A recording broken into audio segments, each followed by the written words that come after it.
14th was just the. Yeah, that was the, And then there were, the other one's a special meeting. right. That's very short. September 30th and 14th. So any questions about the meeting minutes? I do not. No, No. move to accept minutes for September 30th and what was the other date? 14th, I think. And October 14th. I'll second. Did he say both of them? Yes. Even if Deb and I were gone, and they did it same, is it okay to, how do you, or should we do You them can separate? vote, or you can separate them. I would probably, in this case, separate them and have a motion to approve one, the one that you were absent, you two abstain, Okay, and then the other one vote separately. we have a motion for separately. Yep, I'll move to approve the minutes for the meeting of 9/9/25. I'll second. Roll call vote, please. Tim Brown, Yes. Joe Decker. Yes. Joe Saylor, Yes. Deb Hendrickson, Yes. Richard Hill. Yes, All right, pass 5-0. I'll make another motion to approve the meeting minutes for October 4th. I'll second. quick roll call, please. Tim Brown, Yes. Joe Decker, Yes. Joe Saylor, Yes. Deb Hendrickson, I abstain. and Richard Hill. Abstain. 3-0, No. or pass 3-0 to abstain. Sorry about that. That's okay. Using sometimes. Voucher packets, November 12th, questions, concerns about voucher packets?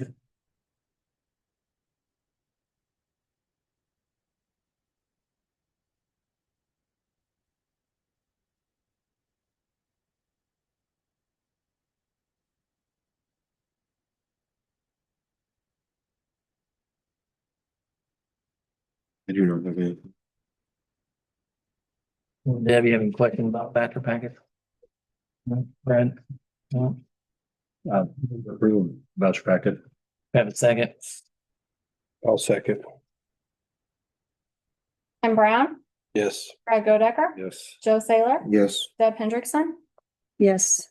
Richard Hill. Yes. Pass 5-0. Financial reports, would that be Michaela, Carmen, Michaela? Okay. I can go through everything. There really wasn't out of the usual. Kind of up to you guys. No. Here in the past, we haven't been going through everything, but I can if you would like. Add some questions. Yes. My, Carmen, you might need Carmen's help. probably will. Phone a friend.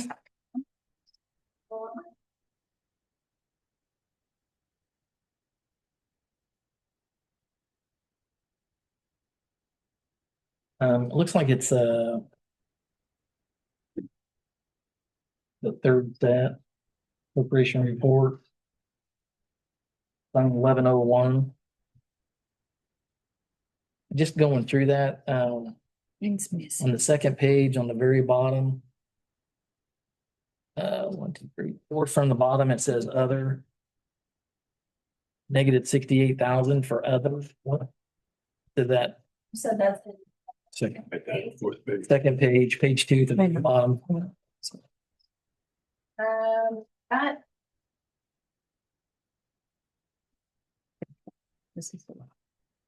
I might have to phone another friend.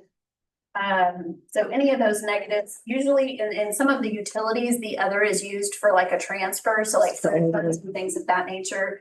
Let me see if I can look it in real quick to. Not good. Better explanation if you have another question. As well. So you know, all of the negatives have will need to be addressed before next month. Michaela and I have tackled stormwater, but some of these we are hunting to Adam. As corrections had been made that have exceeded our bandwidth right now with us just being. Did you print out the new one? What other questions? Same thing on, page 13. Other miscellaneous and reimbursement. Negative 134. Maybe this is part of, This could be part of the reconciliation too, as they're going through and doing reconciliations. They've been helping us. They had us caught up and then nothing happened for a couple of months. And so nice and they, Stone Municipal had us caught up and then all of a sudden we were out of whack again. And so they have been back to assisting us. That's up to 61. I can always circle back around with you to, Yeah, I think that would be probably the I most, also have two more, but I'll just kind of keep that to myself. okay, So, yeah. maybe later this week, I can touch base with you or so. Yep.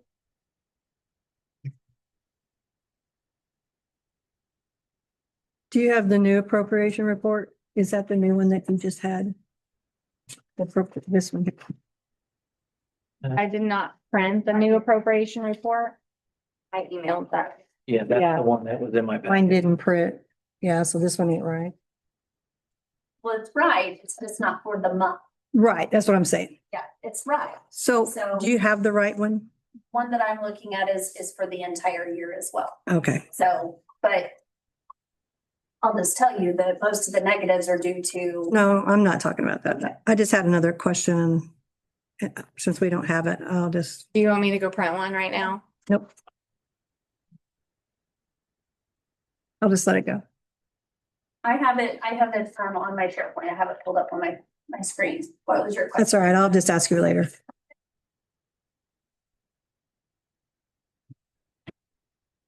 So from a standpoint of having negatives and so forth and what you just commented on, are we still on track, okay, of reconciliation and balancing and so forth? So a lot of, if they've had to, and that's what Adam and I have been talking through is identifying those negatives. We're trying to fix what we can as we come across it and as we process bills to make sure nothing else goes negative and try to fix those things. There are so many, as we've experienced in past years as well. This isn't just an anomaly that we've experienced this one year. To where at the end of the year, we do have to go back and make those corrections. Or identify or request additional appropriations if. So some of it is like, there's a couple in MVH, either MVH or LRS, from a project that happened in 2020 that had not been, it was paid out of, there were some things paid out incorrectly that had to be corrected this year. So it wasn't appropriated, but the correction happened in 2025 for a project that happened 5 years ago. Okay. But Adam's group still focused on getting this whole right. Okay.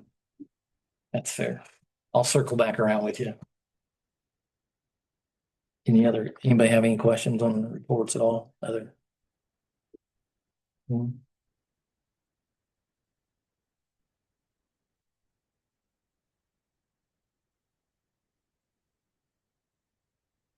Think we're good? Do you want to hear the, Sure. Yeah, yeah. Sorry, I took over. you're okay, you're fine. All right, so, throughout all the bank accounts, the town was able to profit $37,118.58.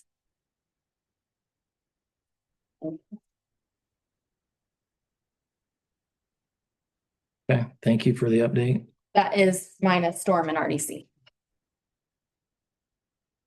Okay, thank you.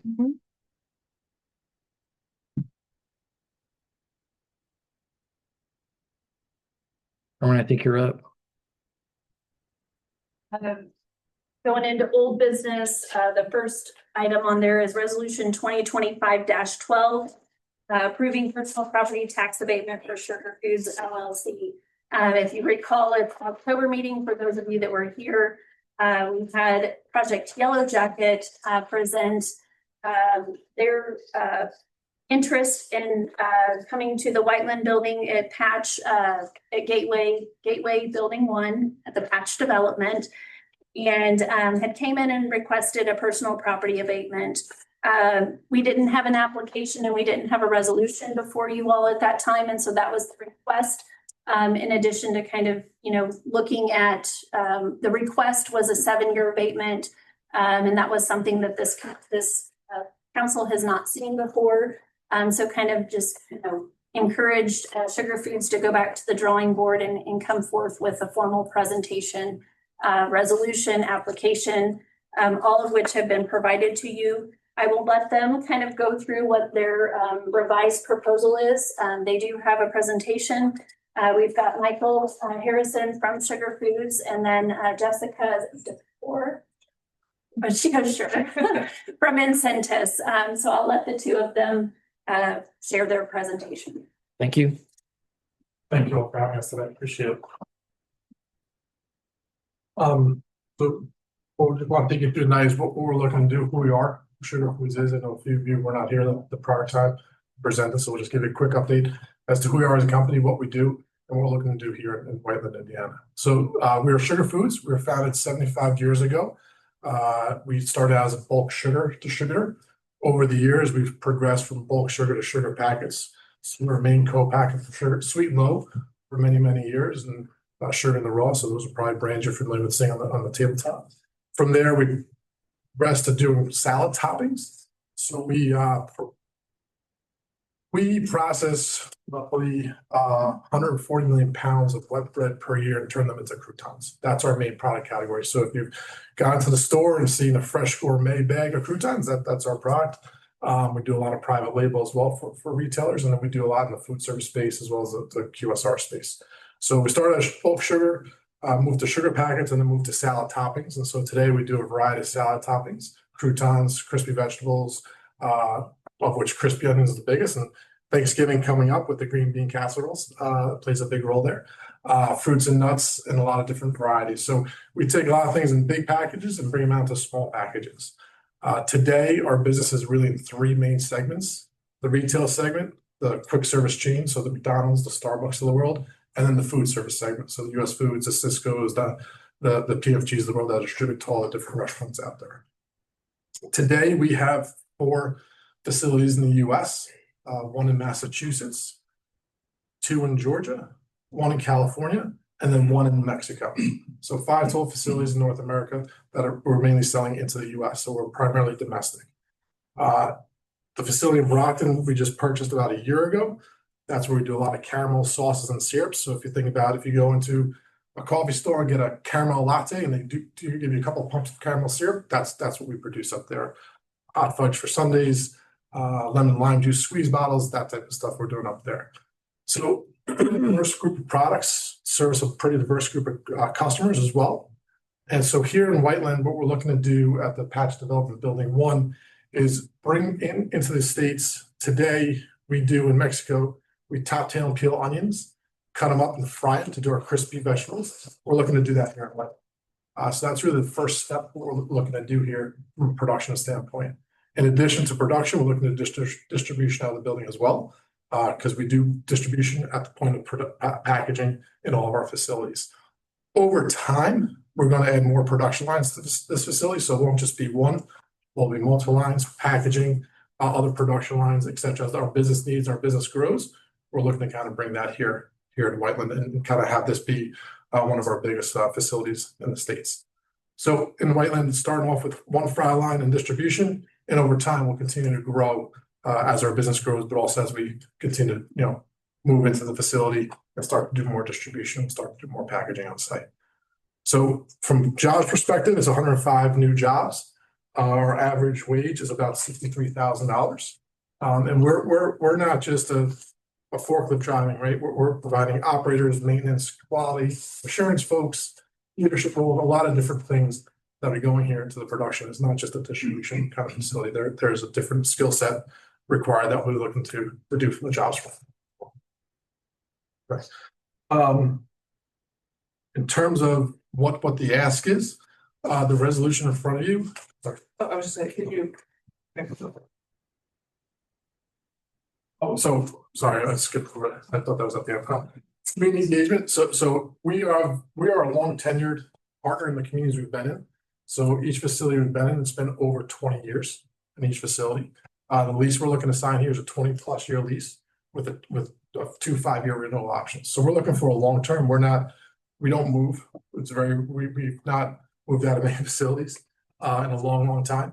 And so that's not what we're looking to do. We had a long-time facility in California, recently moved out just because of the business changed on us, but really that was business, wasn't kind of a decision we had to make. So we're looking to be long-term partners in the community. We do a lot of different things with the community. What we like to do is move into the community, understand what matters to the community, and then how do we help to support and be an active participant in that community. So whether that's down in Mexico, we do a lot with the orphanages, and other places we do a lot with food kitchens. We make sandwiches, we give back. How do we help and kind of give back and support the community? How we engage is really a big thing that we like to do. So flipping ahead to what's in front of you now from a resolution perspective, we're looking for a 5-year property tax abatement on the equipment we're looking to install. So it's a $40 million CapEx project, of which $25 million is equipment. So this is the equipment that's going to allow us to do our flight runs in the US versus Mexico. And in that 5-year property tax payment we did, and what we think is a unique caveat is we do want to give back to the fire department $10,000 per year of that 5-year abatement, recognizing the impact that the property tax abatement does have in the fire department. So in that resolution is a what we feel is a unique position with a $10,000 per year donation.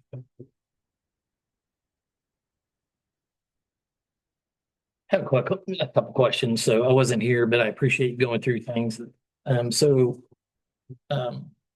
year, 5-year, that's just the option that you have after the 21st year is the option to stay 5 more years, and then Or 26 year. 50 years. Okay. Yes, Rich. Yeah. So in doing that 20+ years, are you bringing in 105 new jobs, or is that the total over the 20, 25 and 30-year period? That's your The maximum. first 5-year period is 105 new jobs creation. And obviously, as we continue to grow and build out the building and our business continues to grow, that number will obviously change. But in the first 5 years, that's our target number of jobs. First 5 years is 105, and then if you're at the 30th year, you potentially could double, triple that, potentially with employees.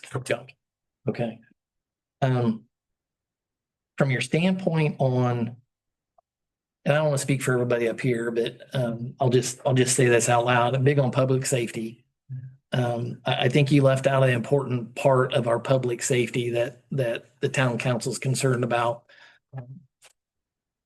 We feel, or at least I feel, that the police and the fire kind of operate as one in the safety. Would you consider a possible donation, whatever you're doing on the police side that matches the fire side?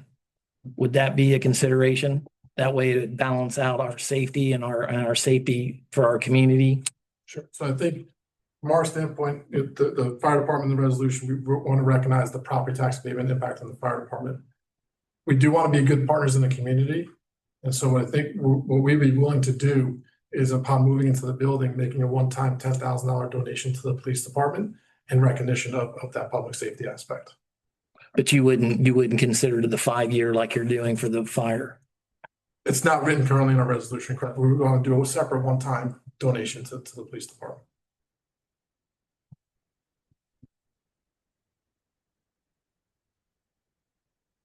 Okay, thank you.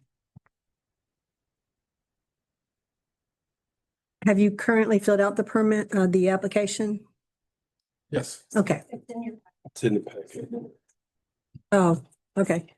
I would just like to thank you for thinking of us compared to the other places that you hold a business. It's an honor to have us chosen.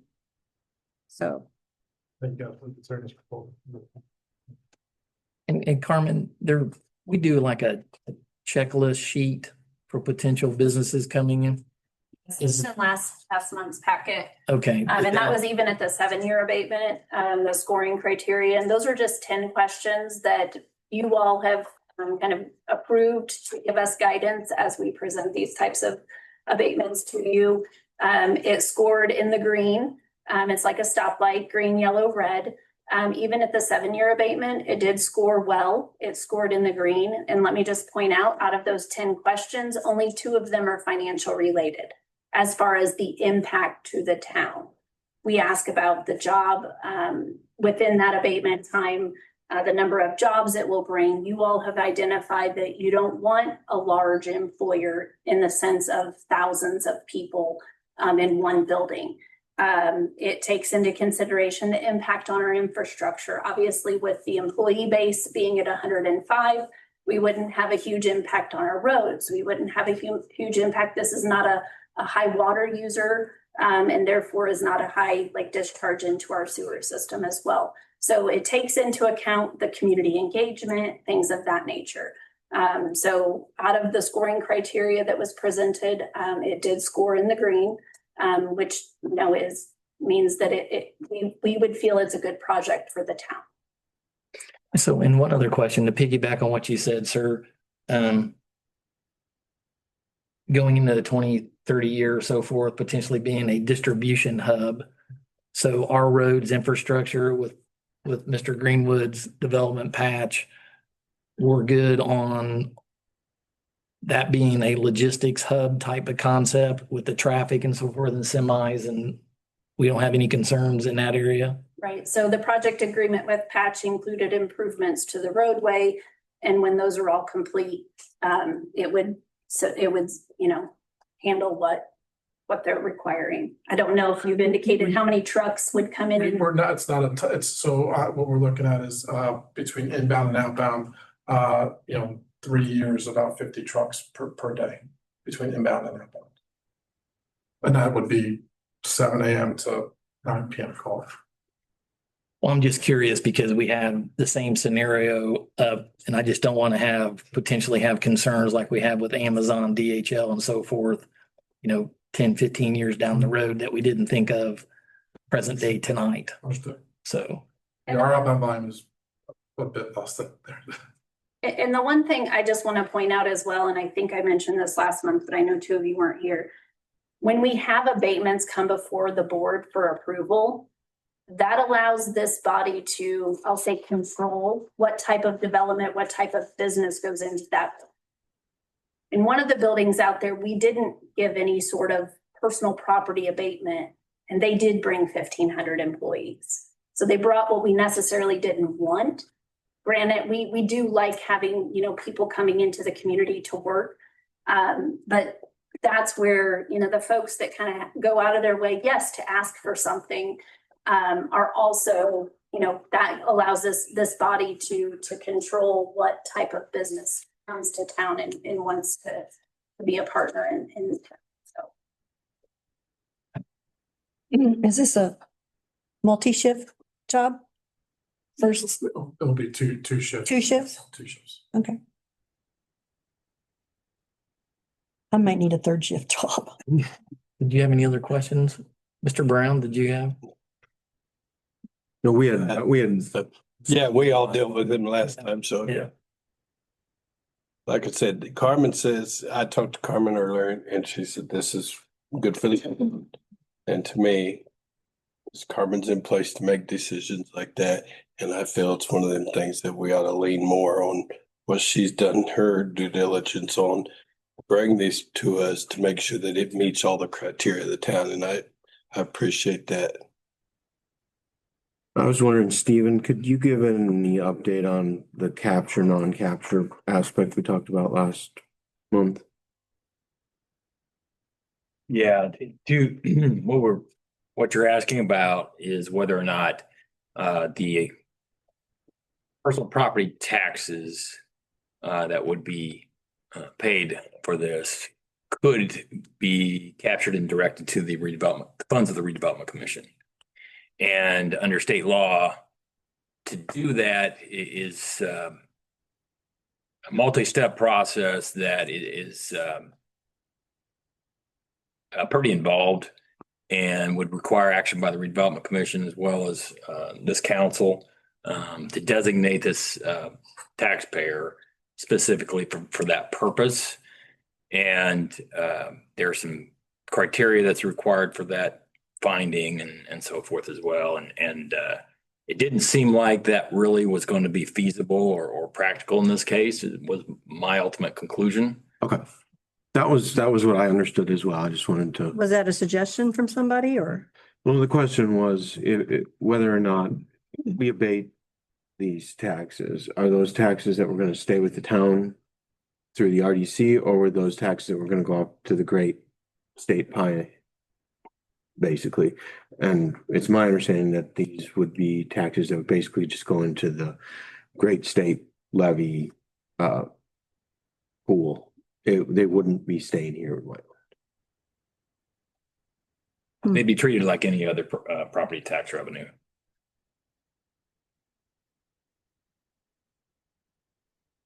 So I guess from a fiscal point of view of the town, if these weren't going to remain local, if the tax dollars aren't going to remain local, I mean, it has much more of an impact to the town if they were going to stay local versus if they are, a drop in a massive bucket that then they give us little drinks out of. Right. So that was a question we had discussed last month, and I just wanted to see if Steven still had the same. Is there a lot of places don't do personal property tax abatements? Because they don't benefit out of it? Well, there's kind of two ways of looking, I'm sure there's more than that, but two ways of looking at it. One is if you have property that's located in a TIF district, Mm-hmm. many jurisdictions don't want to both capture real property taxes and personal property. And instead, they like the idea of letting the personal property go uncaptured and flow through to the underlying taxing units. Sort of offset what may be perceived as a loss of, real property taxes or tax revenue. And beyond that, if it's not in a TIF district, why, personal property abatement may or may not be granted on a more frequent basis. Yeah, I can't really tell you other than real property is, fairly competitive, statewide. It's kind of common. And personal property seems to be more of, if you need to be able to give an extra incentive on top of that. And, a lot of times it's not considered necessary to get them to come. I guess my take on this one is based off the analysis that Adam did for us. It scored very, very highly, and we went through a lot last month. And as best I can tell, the net benefit to the town of the building with this particular occupant is vastly, vastly more than that building sitting empty, and also significantly more than if that building was leased or bought by basically a straight logistics or distribution type of operation.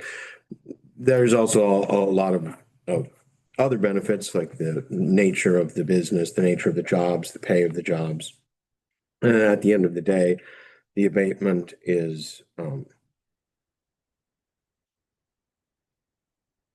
factoring in the contributions to public safety.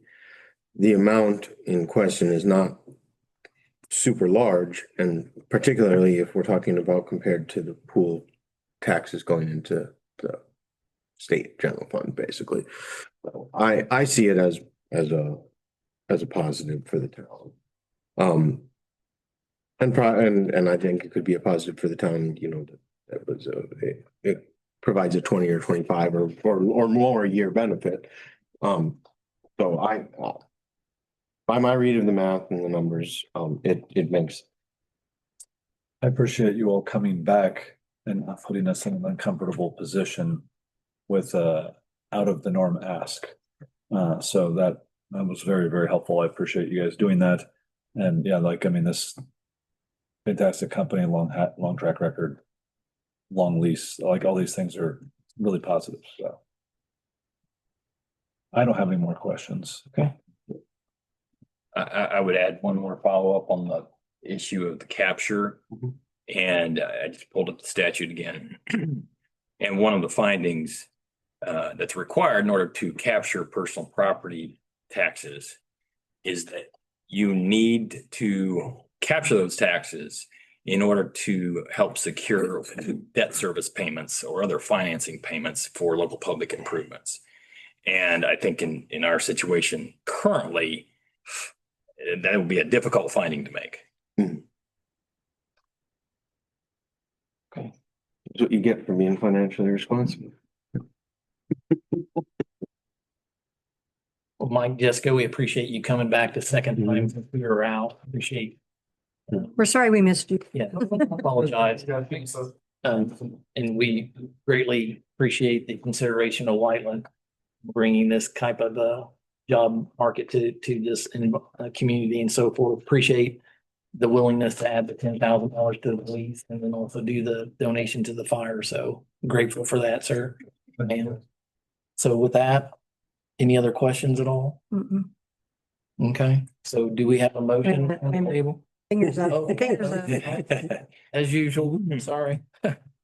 If the discussed donation of $10,000 to the police department is intended to be part of the approval, then we need to document that. At least that's my recommendation. And it'd be best to document it in the resolution. And while you were talking, I was trying to draft up what that could look like. And so you need to first tell me if, as a body, that there's, agreement or consensus that is what you want to do, is to include that. And if it is, then we need to, get that. Well, can't that be in the motion? It can. Approval upon adding, amending? It'd be best if we actually had the language.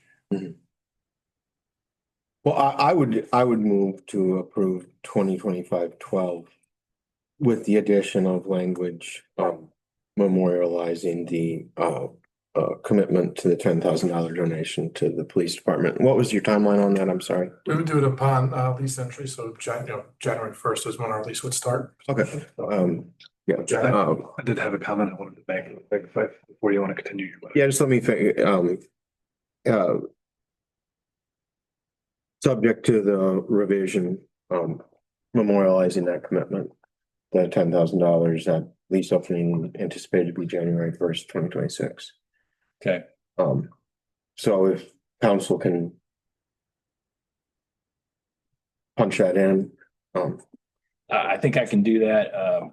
For practical purposes, what would be your standpoint? January 1, nobody's doing business. Yeah. let's call it January 31st. If you're good with that, and you're good with that, I'm good with that.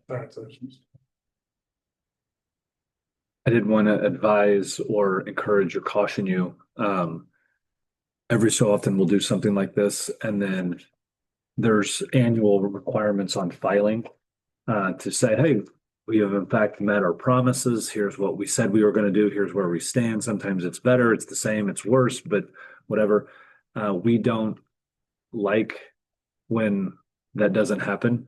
And so we'll vote to take it away if it doesn't. So I'm encouraging you to make sure that you then do the annual disclosures or what have you. So that way that then continues. Because this is like fair warning that it would not if you don't. So I just wanted to be on record. So please do it. And then we're all good. Yeah. Cause it's not happened a couple times and why are we having to go through this? Should just be a kind of a rubber stamp. So. Okay. I drafted language. It's short and sweet. It would be inserted between current section 6 and section 7.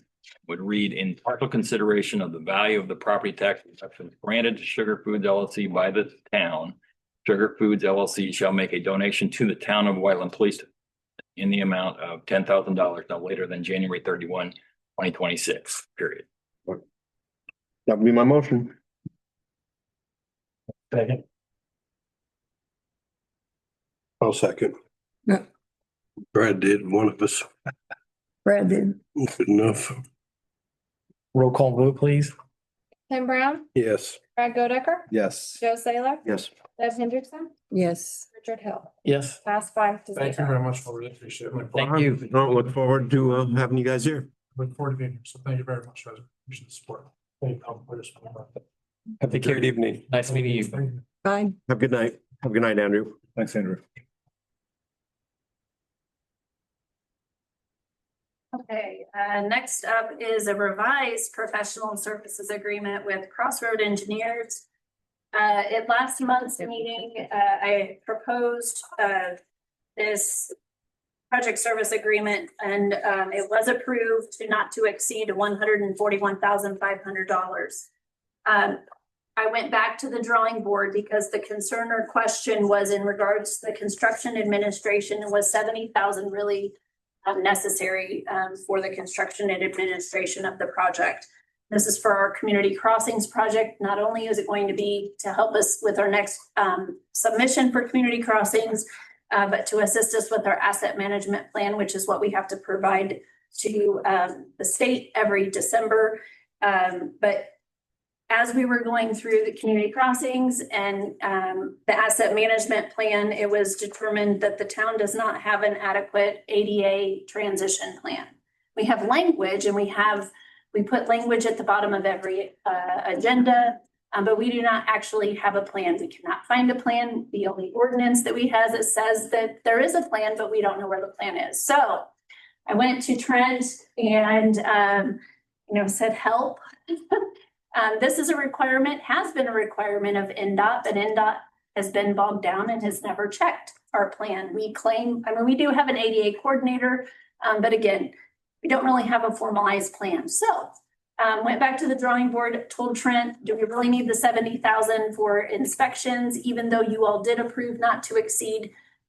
He indicated, and Trent is here to answer any questions tonight, that within that construction administration, he can add in the ADA transition plan and still keep the price of the not to exceed $141,000, 500. So I'll let him kind of talk about the importance of the ADA plan and let you guys ask any questions, but my request would be for us to let me sign it with the ADA transition plan added, no cost added.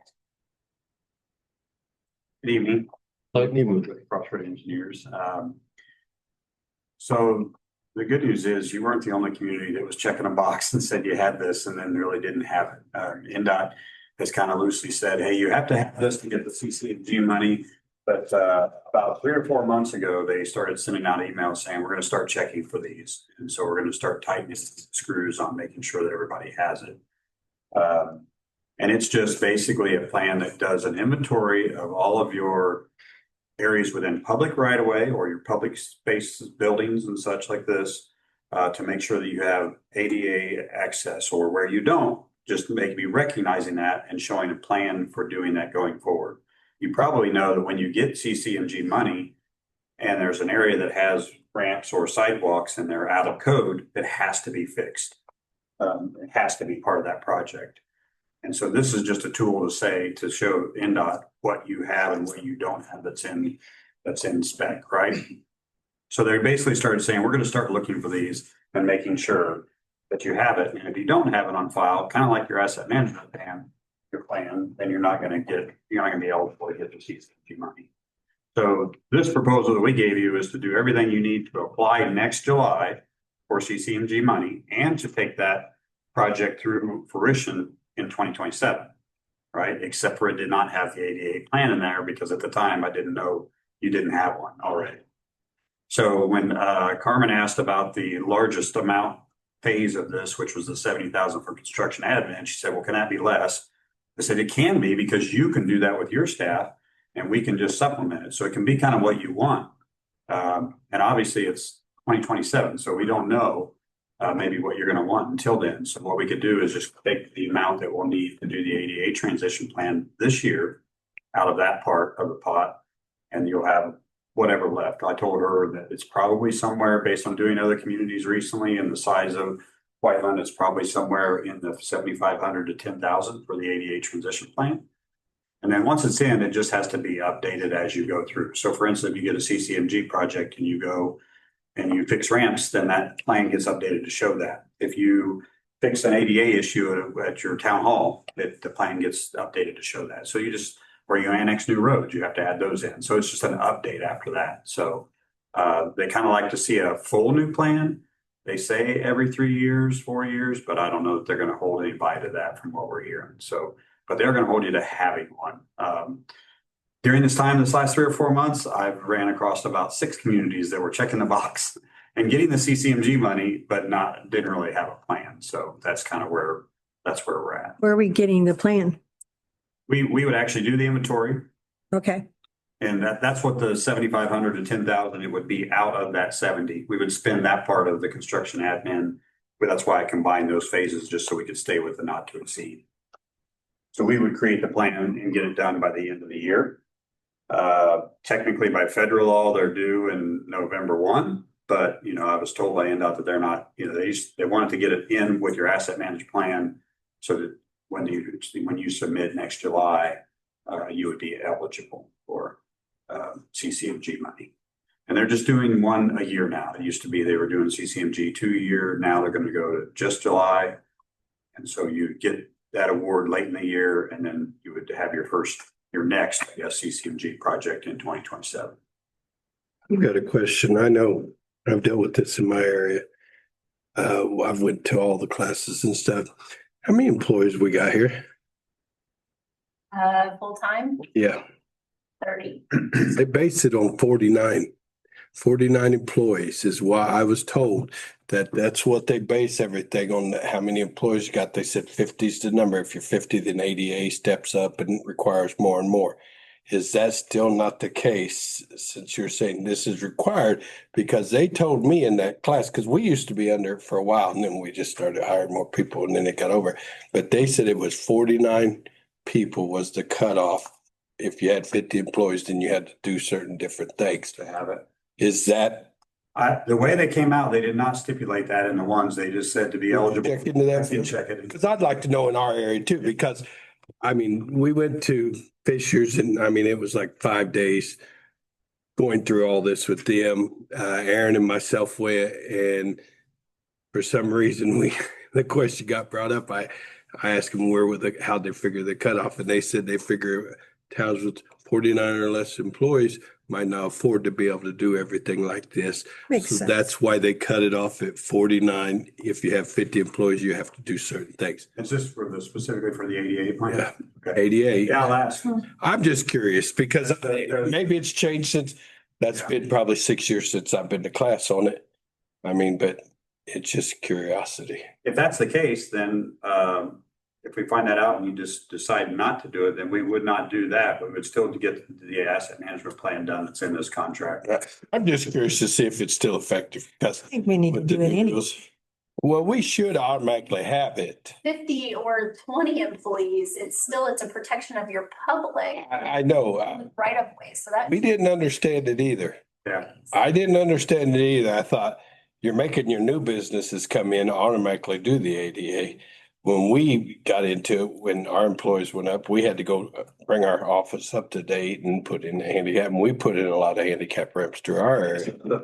Some of the plan is just, or some of the plan that you do is just saying basically, hey, if you have a concern or have an issue with accessibility somewhere, here's the process you go, here's who you go to at the town, here's a document that you can do and so forth. And so I think some of that, any town of any size would probably want, but maybe the full inventory not. I'll do some checking and see. I don't have no problem. You None of the do new memos. right. Well, that's why I'm curious. Then I will say, well, this is the federal requirement, but here's what we're going to require you if you want CCMG money. Right. Well, I don't do that no more Yeah. in my area. So I was just curious to see if it changed Uh-huh. since then. And I'm good with doing an asset because I think we ought to, because it really opens us up for lawsuits and stuff like that if we're not Yeah, protected. that might be federal. NDOT's not, CCMG's not federal. No, but they put some strings to giving out. Uh-huh. That's what they did. Yeah. Right. And that's exactly why, because Yeah. I know we deal with it over there. When we went to file in Gateway, federal loans and stuff, we didn't have to claim the CCMG. It's very clear that they're going to have less money to give around. So use this as if you don't do these things, Right. not eligible. Right. So it helps them in a situation where they don't have enough money to cover the requests that they get every year. And just to piggyback, this is just an assessment of potentially what we need or potentially if we're in that threshold, Correct. this is what we need to do to be compliant. It's It's just an not, assessment. so And for the ADA part, you kind of look at, okay, if we're doing these streets, and we have, a complaint in this area, or we know we have a handicapped person that doesn't have a vehicle and they they go to their stores, then that becomes a priority to put some of the sidewalk in, and curb ramps in that area. So use it as a tool. yeah, it's a good information tool, even if you, They can also allow for us to apply for additional grants outside of like a CCMG. There may be something that's specific to, ADA transition. Federal grant probably might. Mm-hmm. Say routes to school, et cetera. thank you, sir. Yeah, thank you. Thanks, sir. So the ask is for Carmen to be able to sign this, is that what? That since the agreement is revised, the Okay. professional services. We have a motion on the table to allow Carmen. And I'll make Mr. a Watson, motion. did you look at all this? Is everything okay? Think so. Can you verify, Carmen, that this is the one that I looked at? Yeah. Okay. I'll make a motion to have Carmen sign that for the ADA. I'll second. Tim and Deb, roll call, please. Tim Brown, Yes. Brad Godecker, Yes. Joe Saylor, Yes. Deb Hendrickson. Yes. Yes, All right, pass 5-0. thank you.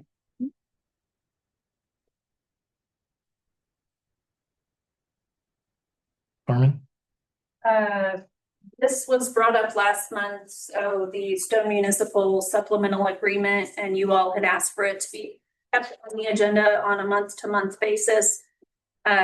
So we, in addition to our regular agreement that we have with Stone Municipal, the council had approved a supplemental work agreement to continue to assist us with the monthly bank reconciliations. As I mentioned, they had us caught up through July, and at that point had turned it over to the clerk treasurer's office to continue on with reconciliations, and that did not happen. In addition, now that we have a new clerk treasurer, the training and development, they're prepared to onboard the new clerk treasurer and then help us with any kind of journal entry and posting. And just as a quick, from the time that you asked about the negatives in the appropriation, those were all corrections that Stone Municipal had to make to get our books right. So transactions had happened in the bank but hadn't been showed in our accounting system. So that's what those two negatives in general fund 1101 and 6101, the other ones are most likely the same thing. Those offline. So just wanted to bring it back up to you guys. Not sure if you're wanting to continue it. Our new clerk treasurer, Jenny Roberts, just started this week. So officially, so I would say that we need him for the supplemental for at least another month, and just wanted to do as you requested and put it back on the agenda or keep it on the agenda. So you're saying the supplemental is just month to month? Yes. Okay. That's what we. Mm-hmm. All right, thanks, Carmen. You got that question about? No, I'm very much in, I'm doing it. Okay.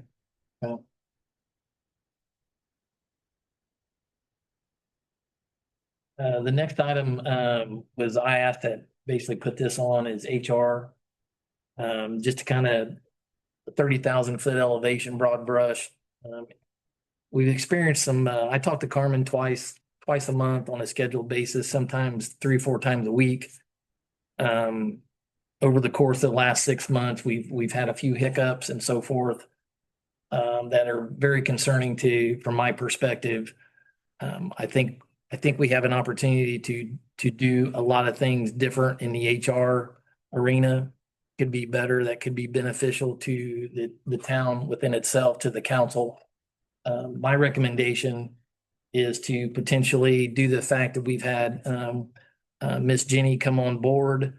I would hope that her focus is to focus on the accounting side and learn that and reconcile to where we can eliminate Mr. Stone Municipal Group going forward because he is expensive, but he also is doing a justice in cleaning our books and getting us square. So in that regard, I'd just like to open up discussion on potentially transferring HR duties, administration side of things to Ms. Carmen, either for temporary, permanent, long-term, or until we get back square. But I do think that general area needs cleaned up. I know Mr. Watson is aware of some concerns that Ms. Carmen has had. I don't think you've shared that with the other council and so forth. I know there's a memorandum that has been generated to you or a letter of concern, maybe conversation. Is that true, not true? Yeah, I've had discussions with Carmen and we have provided her with some guidance advice. Correct. So I wanted to bring this up from a council. It's not my choice. I'm just one of five, but I do within my heart think that we need to shift gears and transition and make this thing better before we have a hiccup that potentially costs us a lot of money. So with that, I'd like to open up to the council for discussion. Questions to me, to Carmen, to whomever about this topic. I know we've talked about it a number of times, and between, the park position, turning over and that I don't know that it was necessarily a natural duty of the clerk. I've been fine with transferring, the general administration of HR to the administration side, in the sense of, the benefits and all that stuff. The only concern that I would have is that there needs to be a alternate route for employees to file a complaint or bring a concern that isn't mandatorily through the town manager, in case it involves the town manager. So there needs to be some safety valve where a person can engage with HR without it having to there has to just be an alternative valve, a safety valve, as far as that goes. But other than that, it would seem to make a great deal of sense to me. Didn't you say Invigorate was going to take? You can for a fee. So within the current employee handbook, if the proper channels of, if you have a concern, obviously the mature and adult professional way is to try to handle it directly with that individual. If that doesn't work, then go to the supervisor.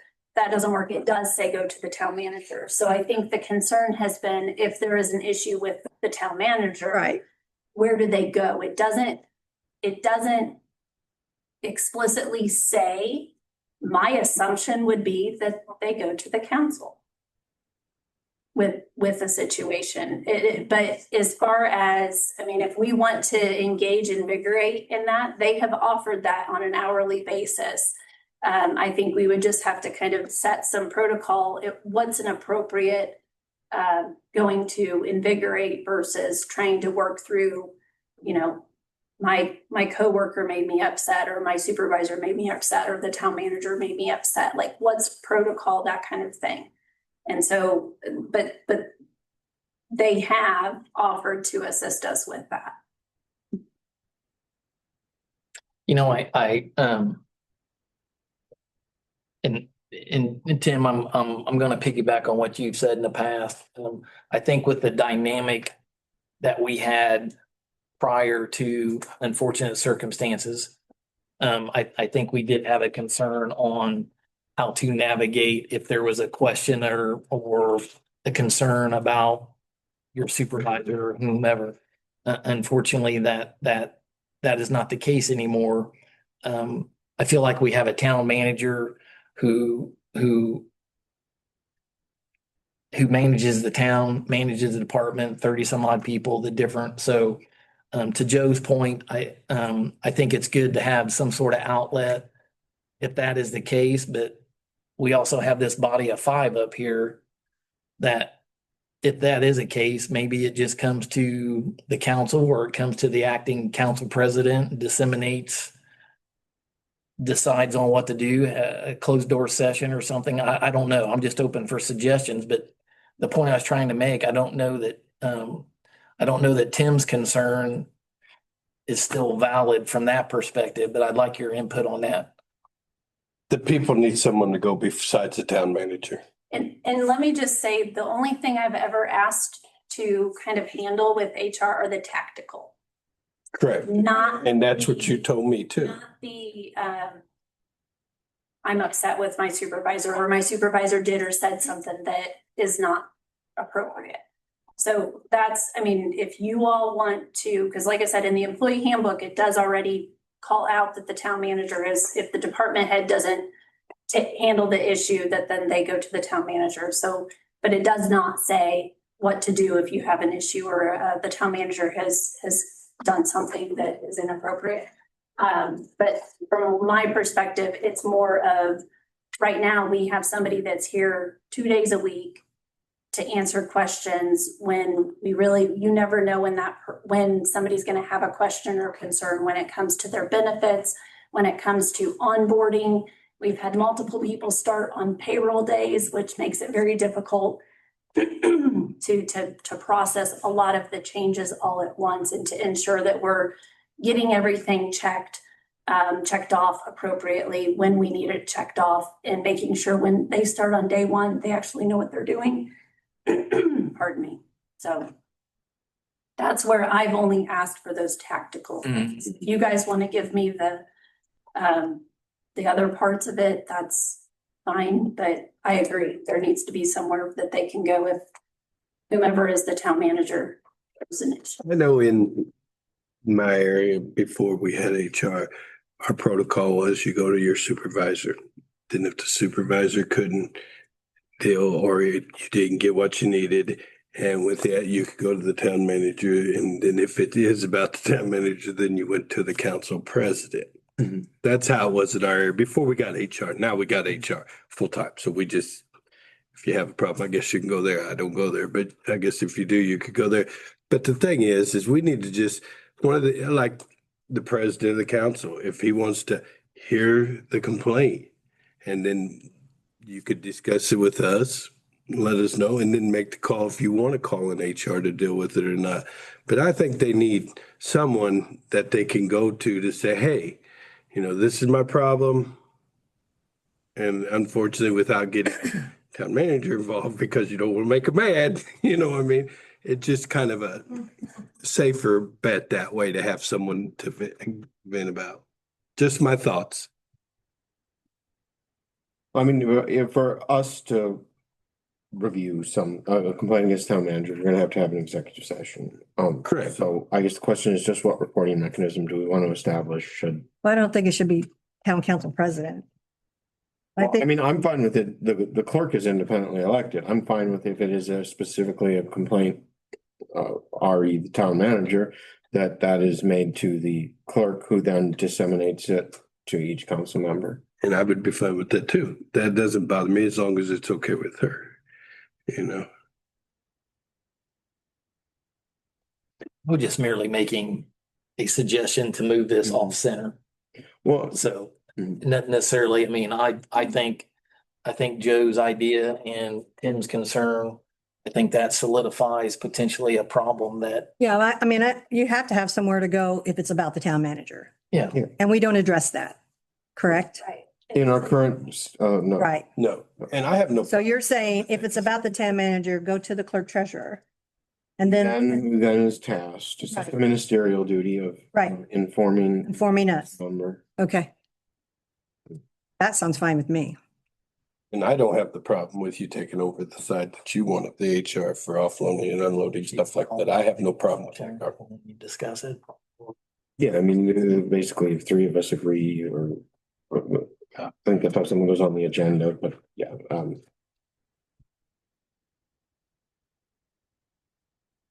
I think that's reasonable. Does that seem to be legal, Stephen? Yeah.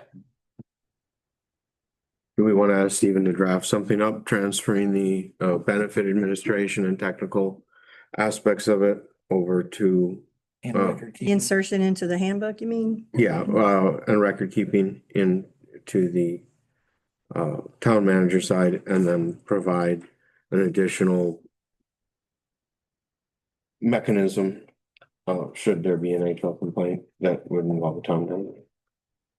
I see two issues here. And Carmen, do you have a thought on to what extent or how any documentation of the transfer of the HR duties would occur from your standpoint? Does it require any documentation to make that transfer? No, I mean, like just some of the, on the benefits side, I've been involved in a lot of it. I just don't have like administrator, like access to the filing, so, or the databases and such. But I have like kind of a view only on some of the different, like Employee Navigator is one of the databases that we use, and I do have access to that, but I do not make changes in it. I just have like a view only, so it'd just be like a, Well, you wouldn't need to make changes. well, I mean, there's been things that I've found that are incorrect. I know, but then you could let her know and let her make the changes. But you definitely could view. Right. Well, what I'm thinking is that it sounds like it may be in the first issue, just a matter of a motion by the council documented in the minutes that makes it clear that the town manager is responsible for, its responsibilities include HR. And then in terms of mechanically getting access to things and control over those things, presumably that can be handled, internally. Is that correct? If that motion is adopted? And if I'm missing something, Joe, in particular, that you were thinking about, then that's fine. We can further address it. As to the town manager, if there's an employee complaint related to the town manager and how does that get handled? I think an amendment to the employee handbook is probably where that needs to happen and be documented. And we can do that. It's pretty straightforward. The only other thing I think of back on the first issue is whether town code, as it relates to the laundry list of responsibilities of the town manager, whether we want to amend it to make it clear in there that HR is under their responsibility as well now. Well, can we get a list of stuff that you want? Can we get a list of stuff that you want transferred to you? We can do that. Yeah. And then that could be inserted into the town code? If you guys think it's okay? I guess it just depends on everybody's definition of human resources is different. So my recollection is that there's a state statute that delineates what may be delegated to the town manager, and that our town code just mirrors It roughly mirrors, but that's not a limitation. the state statute, and I think it includes the ability to discipline and higher discipline and fire. So I think it's encompassed within the current definition off the top of my head. And it may be, But if we want to add it, it's no skin off. I'm certainly not opposed. and I can review that and maybe even review it quickly before we end the meeting and get back to Do you you. have the state statute that says the clerk treasurer's office, what they have as far as human resources? I don't think it says anything about it. Says anything. It's having. Well, I know because it's the person who holds the paperwork. Yeah. I'm saying that's what's- clerk holds the paperwork. So it's in the impression that, Um, I have a. Well, I can pull up that statute. Bypass the mountain, go to the, and then I want, But I It was do, on. trying to reconcile. do think she needs the right to be able to change it because she's gonna have more time to deal with it too right now. The only thing, Because the clerk treasurer's learning all this stuff and she's got to go through all this and Carmen's been dealing with this for a while. She knows what she needs to be changed. Surely she ain't gonna do something she shouldn't do. I mean, that's the whole point of putting her as the town manager, to respect her decision on what she needs to address. And I can send you all the revised, the job description for the town manager, and it does spell out what Joe was mentioning, the hiring and firing of those that report to me. And it does spell out that it does not include the police department, the employees of the police department. But it does it does, suspend discharges, removes or transfers town employees, except for employees of the police department, employees of the clerk treasurer's office, utility billing and collections employees if necessary for the welfare of the town. So, and some of that is from our code, but then some of it is also from the state statute. So basically ours says town manager shall suspend, discharge, remove, transfer any town employee except for employees of the police department or the clerk treasurer's office / utility billing. So that falls within the clerk treasurer. If necessary for the well-being of the town.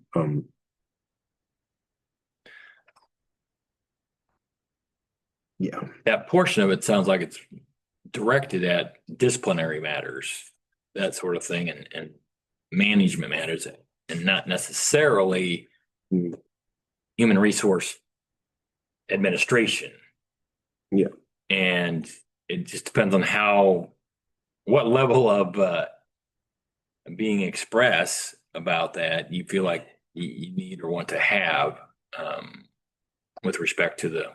Well, sometimes they only allow one user. And if that one user is making a payment, it has to be the clerk treasurer. She's the only one that can initiate a payment. With the approval of that body, of you all. You all are. No, she does not have to have our approval to initiate a payment for insurance. As long as it's appropriated. Right, right. It has to be appropriated. That's a given. But other than that, I mean, if they allow to have more than one, I don't see why you can't. Well, Carmen's not going to be spending money. She's not gonna spend. No, I'm saying if they only allow one user. That one user needs, and that one user needs to make a payment. We can talk about this offline. Yeah. But I mean, if they allow it, I don't see why you can't. But surely that can be courted. Be surprised. Brandon, do you have any questions, comments on that? Nothing additional. So basically, we have consensus to make this move. We just need to work out the details and Mhm. dot our i's and cross our t's. So, Mr. Watson, can you work on that? Then maybe Yeah, I can review that. review that and then maybe bring it back for final next month or something? Is council okay with that? that's good. Fun. Yes. And I did quickly review the clerk treasurer's powers and duty. Well, I think it's more duties. Powers and duties. Yeah. And it does not, in my view, touch on HR, paperwork, and those sorts of things. Yeah, because she doesn't have to. It's just, it was so small, that's the only place for it. Yeah. Well, we will look forward to that draft next month. Thank you. New business? Okay, 2025, resolution 2025-11, a resolution of the Whiteland County Council approving an interlocal cooperation agreement between the town of Whiteland and the city of Greenwood regarding certain road improvements on South Emerson Avenue. This is very similar to what was presented to you all a few years ago on the west side, the southbound lane of Emerson. This is on the east side, so the northbound lane on Emerson, by the Elmwood Estates development. And the city of Greenwood is asking for us to adopt this agreement, and that the right of way would go to the city of Greenwood. So Greenwood, their city council has approved all of this, and it's left to us so we can do the transfer of right of way, and then the Elmwood folks can get moving on their project. It's our right of way, but it's the city of Greenwood. So you know where the triangle piece is on the Yes. west side that's is a Stillwater PUD? That part of Emerson, and I don't have exact measurements. Our town limits on the west side go further north than they do on the east side of Emerson. So it's this little like, but it's our road up to the north end of the town limits with east, the very north line. So there's like a little portion where they need to build like an A-cell, D-cell lane. And like I said, we did this on the west side of Emerson, and then we need to do it on the east side for that development.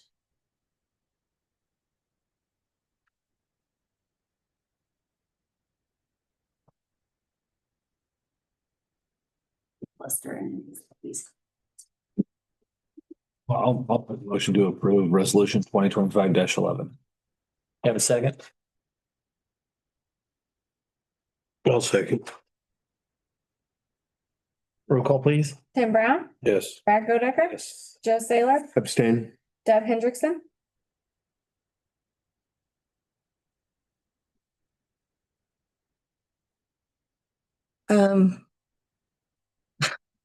I'm just confused why they need our right of way to do their passing blister.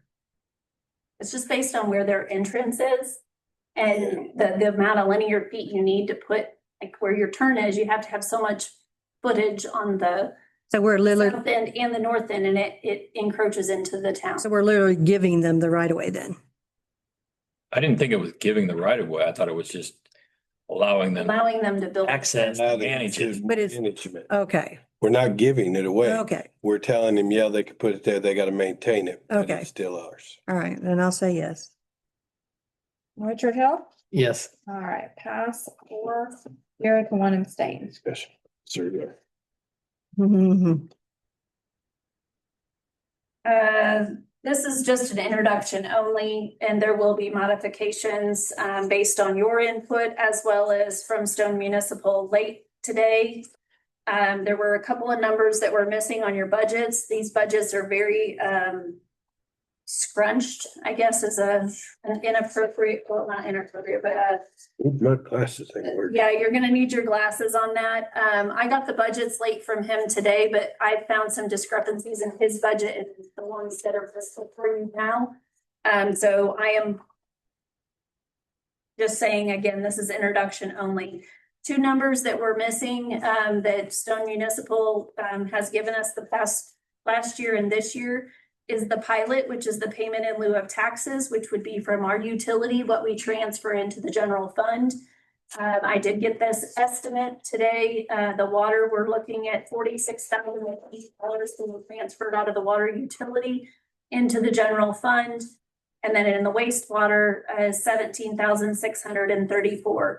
Another number that Adam did provide me, but like I said, I just got it late today.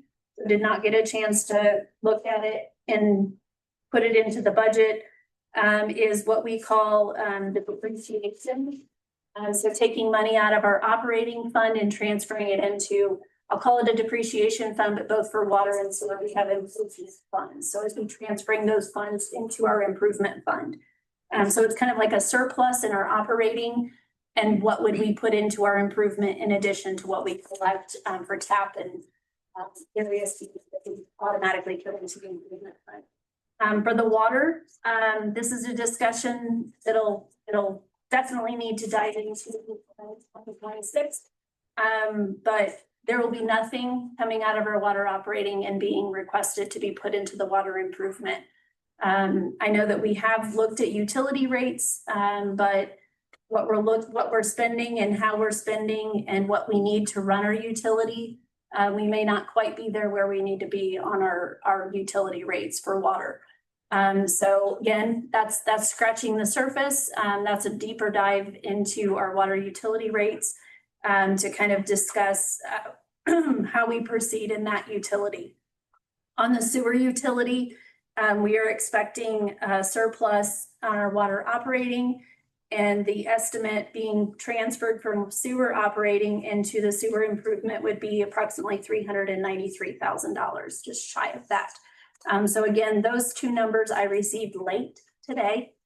So haven't been able to plug them in and then cross-reference it with the utility budget that Adam put together. We were working from the same workbook, but I found some discrepancies in our stormwater one. So I'd be open to just kind of hearing what your questions, concerns are with our water and sewer utility budgets as they sit now.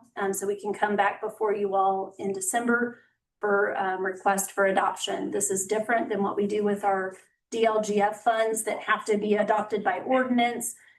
These can be done in one meeting. They not require an ordinance to approve the utility budgets, since this is like a home rule fund for you guys. So any questions or concerns specific to water?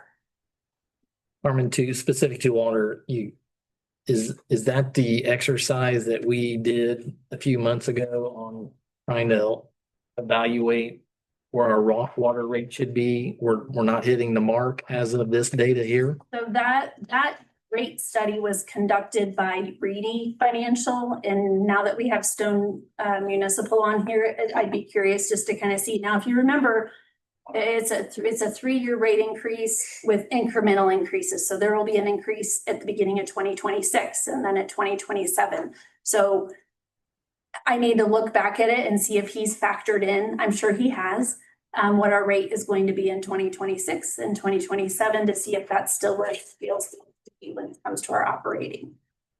So that was on that. Like I said, I got it late today. I think he was confused when our meeting was, because I was like, are you coming tonight? And he didn't have it on his calendar and thought it was next week for whatever reason. So thought we had more time, which is why I was like, I needed these like last week.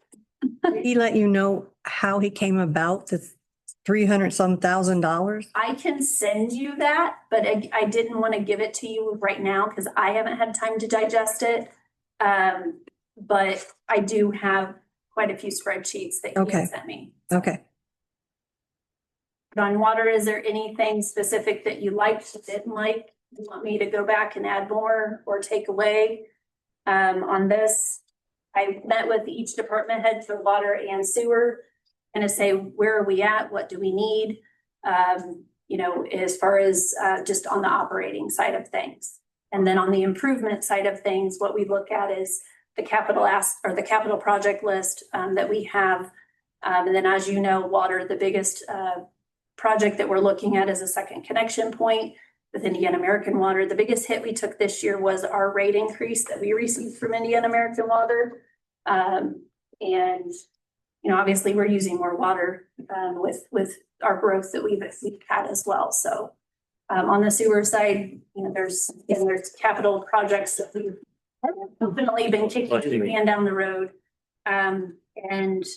So we have more.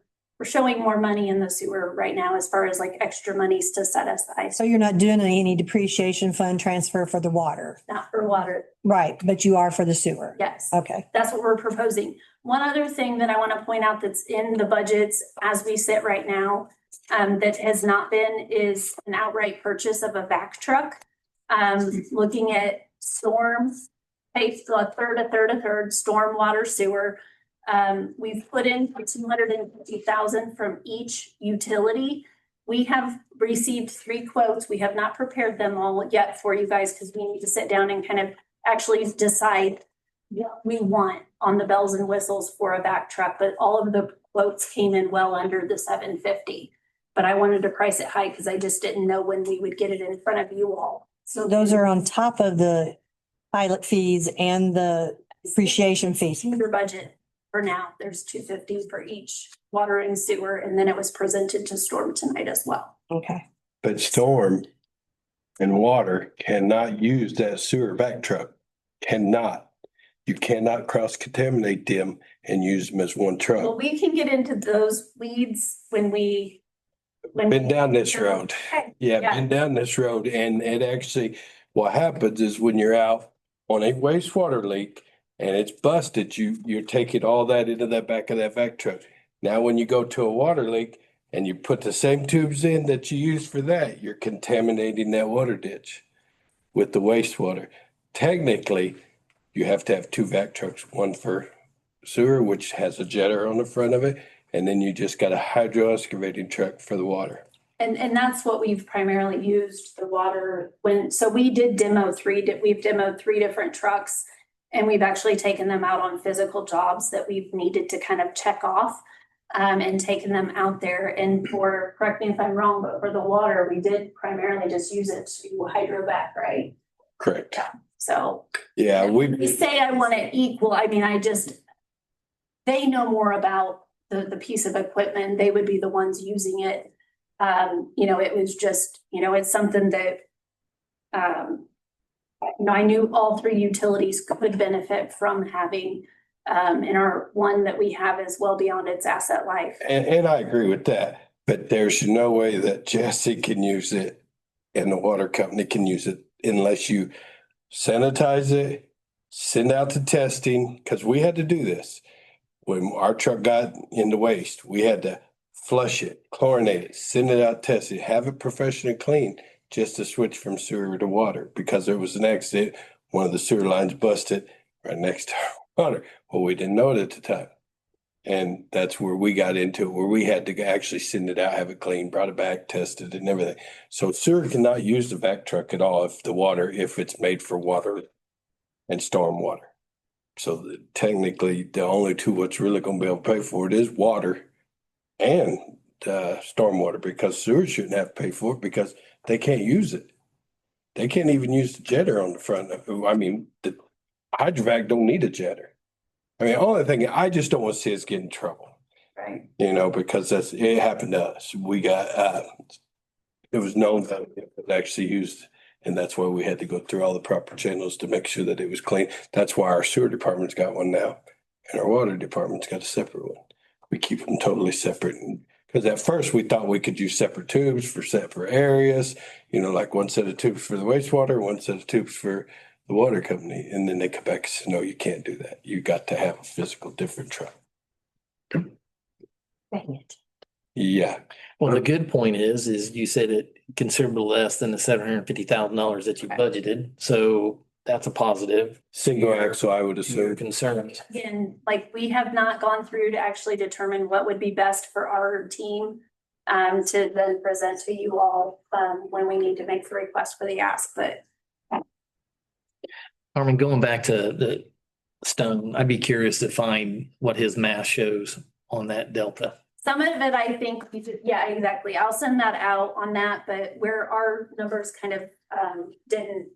Because I thought this was a working document that both of us were working in. And then when he must have exported it at some point, and I'd still been making changes. And I think there's just kind of we didn't communicate that. So we're getting together to kind of scrub through those and make sure we're on the same page. Okay. So Thank you. any other questions on the utility budgets themselves? Okay, thank you. The next thing is introduction only of the 2025-15-2026 salary ordinance. Got this before you. It looks as similar as what it has in years past. There are a couple of things I did put in the very beginning, and this was brought to me by Cindy, who handles our payroll. Traditionally, we start the salary ordinance prior to the new year. And we start it when the first payroll, if it hits the new year, we back it up to 2 weeks. So the way that the salary ordinance in 2024 reads is that it starts on, I believe it's the 21st or 22nd or 23rd, one of those, I can't remember if it's the 21st or 23rd. So employees are getting paid their new wage before the new year starts. And not that there's anything wrong with that, because they've worked here, that kind of thing. But she came to me and asked if we could look at actually not starting the new rate until January 1. That would be it would give us, we would have for 2026 salaries. If we started it how we traditionally do, we'd be paying 8 days of 2025 with the new wages, and then only 2 days in the 2026 with what you all are approving tonight. I'm open to either. We can continue to do it the way we do it now. And do payroll, if it's preceding, like its actual payday is in 2026, backdating it to when payroll starts in 2025. Because if we do change it and start at January 1, we're gonna have to revise the current salary ordinance to make up for those few days, that the 8 days, the remainder of 2025 that would traditionally have been paid off of the 2026. So you could give them an extra, not an extra check, but there'd be 3 checks for that last week, Yeah, however. only at the old salary. We could do it. I don't know if it costs us how much to do an extra payroll or have 2 sets of wages on that first paycheck of 2026. To do it our work, there's 2 separate pays on our check. We get it raised at January. It has. 2 Yes. Yeah. Yeah, ours is the same way, because when we get our raise, it's January 1st, and that's what it starts out. If it's a meal of the week, you see it on your paycheck where it comes around and shows that there's 2 different pay scales. So that is one proposed change. The other thing, and I had given you a memo, was just the proposed rates for everyone is $2,500. The last 2 years, we've given $2,000 to each position, full-time position. There is a request for the MS4 coordinator. That is not his only job. He also is code enforcement, floodplain administrator, and our backup building inspector. He's been solely paid out of the stormwater budget. And I feel as though he deserves a little bit more because he does a lot of different tasks and has to pivot quite often. And he's technically only called the MS4 coordinator. Other communities have full-time, they have MS4 departments. We're not probably ever going to be there, where they have multiple people in an MS4 department. And then I had asked for my position to be considered as it was previously discussed in August. It was split between 2 positions and then combined back into 1 position. So there was a request in there for mine. And then I also put in an extra stipend for the town council president, just due to the fact that they're called in on a more frequent basis. That's what I was gonna ask. To find documents, and they field a lot of the calls, though they're not a decision maker by themselves. It is the group of you all. But I did put in a lot of other communities will provide a little bit extra pay for the town council president. That's what that extra fee was. Yes. I was like, no, wait a minute, this doesn't add up. So, yeah. So introduction only, let you all discuss and be happy to answer any questions.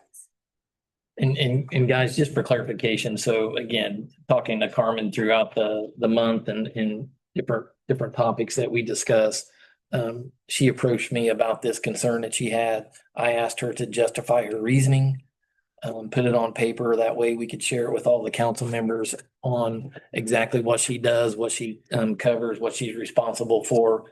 So that's where the paragraph on her side of the fence came. In lieu of having conversation of potential consideration through the council of HR duties and so forth, that was also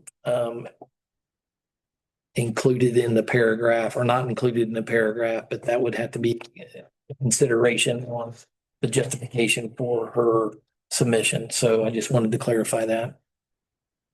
In regard to the town manager's salary, I've looked through it and,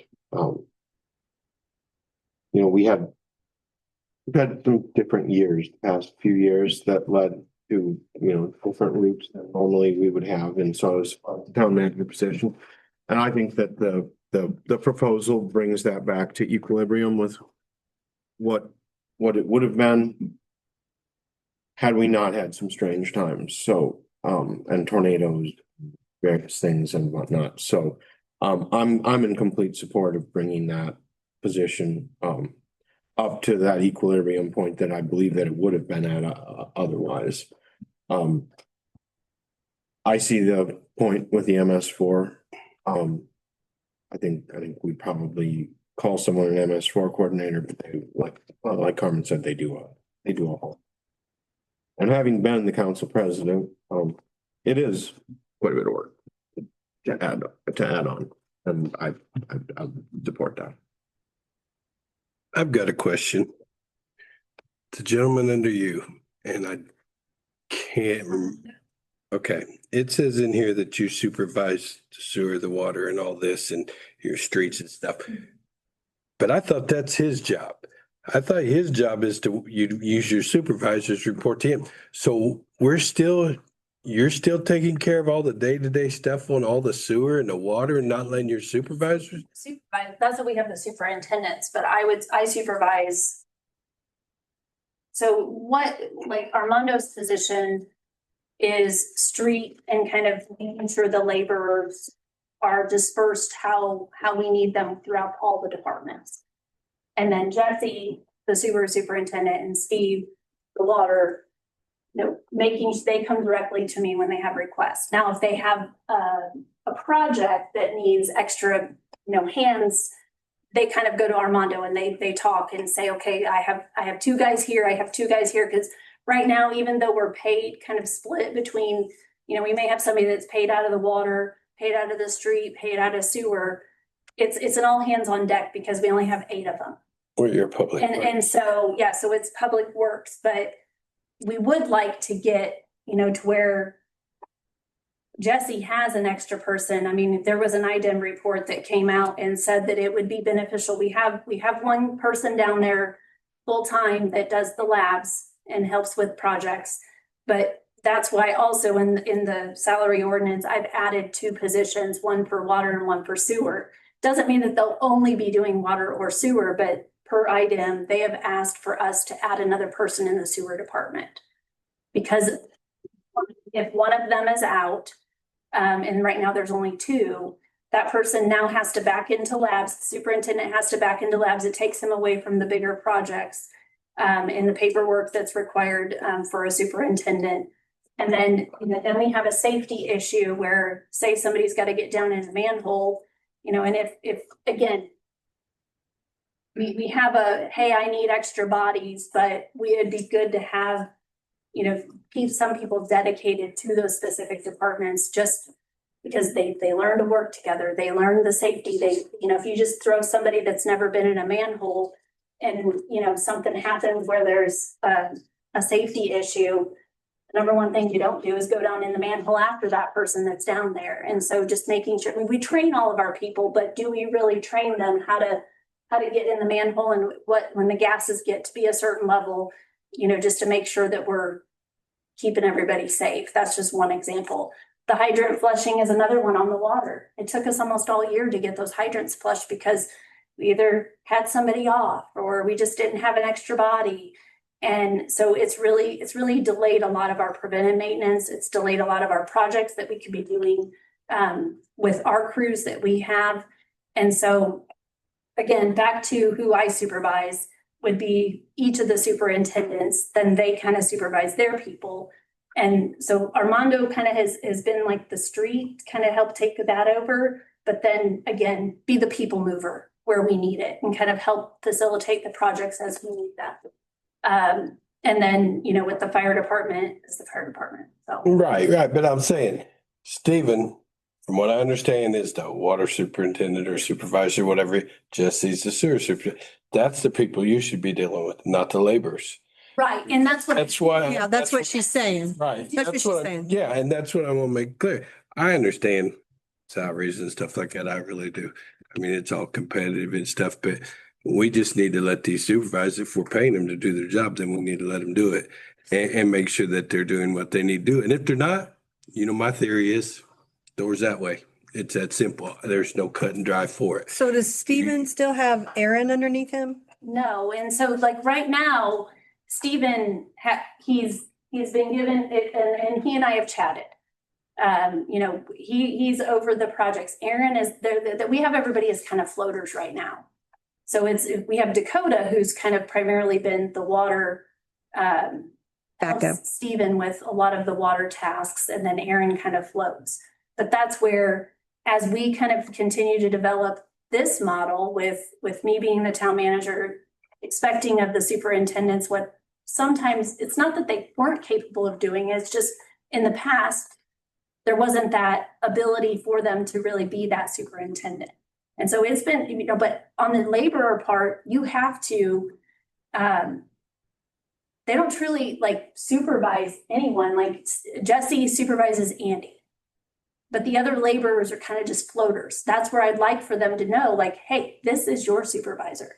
Mhm. And so they know that expectation, and that has not been fully done yet, because it's, you know, we're getting everybody transitioned. Stephen's moving into that superintendent role. And it's not about the superintendent, just how many people do they supervise. They're the superintendent, they're the one that carry the license, they're the one that makes sure that we're in compliance with IDEM.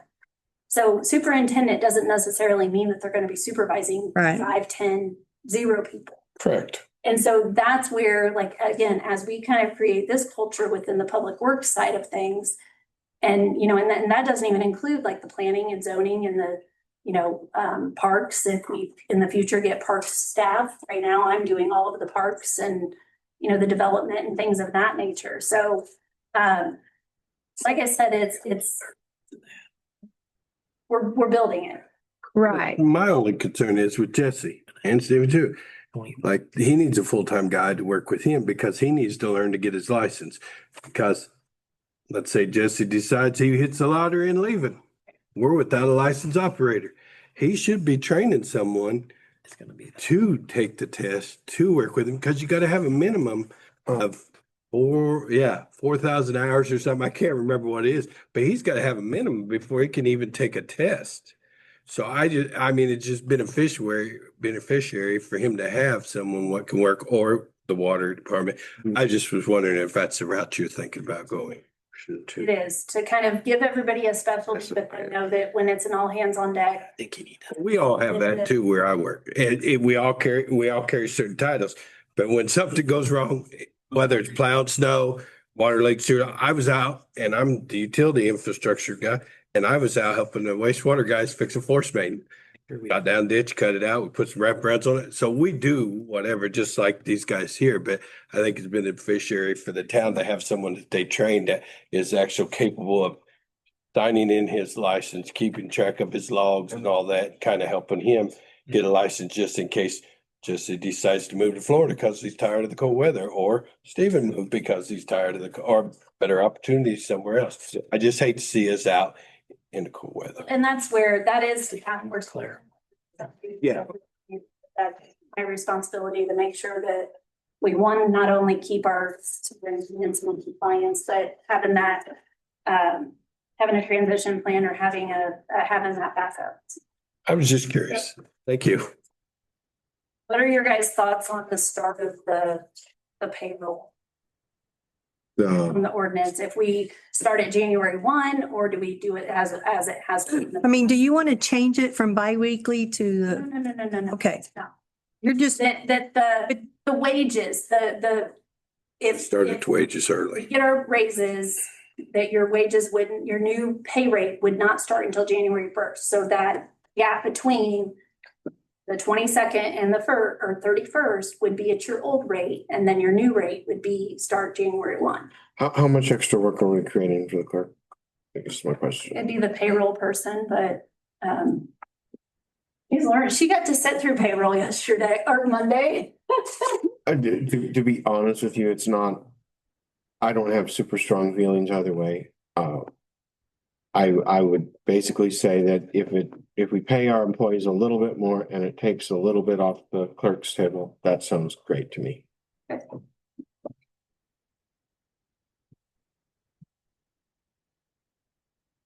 But that's my vote. Yeah, and I disagree because I think if it says the first, it needs to start on the first. It's kind of. Rules are there for a reason. We tell everybody on the development side not to change, and we don't like when they come in for changes, and we don't like to jump to that. But that's just my opinion. I mean, I'm good with whatever. On my salary, if I get usually has two different rates. Mhm. Um, I'm not saying there's anything wrong with just that. Make it compliant of the January 1 new pay scale, but I also I don't want to create a bunch of opportunity of having mistakes. What's the clerk treasurer's theory on this? May I ask if that's all right with you guys? What's I that? mean, I don't want to put you on the spot, but I'm just asking your opinion. That's me, because I've done payroll in the past. I always had a January 1, that's when it's effective. I can say I watched payroll for the first time and I think it took an awful long time. So, will it take an extra working couple hours? Probably. I just don't know. I saw it for the first time Monday, so working with Cindy. I apologize for putting you on the spot. Well, the only thing you have to worry about is making sure you don't go over the salary ordinance, so. You know, Well, there's because been January. issues with payroll recently, and there's been just a lot of incorrect maneuver of like, well, there's just been a lot of corrections that have had to go back and be made, and it's a hot mess.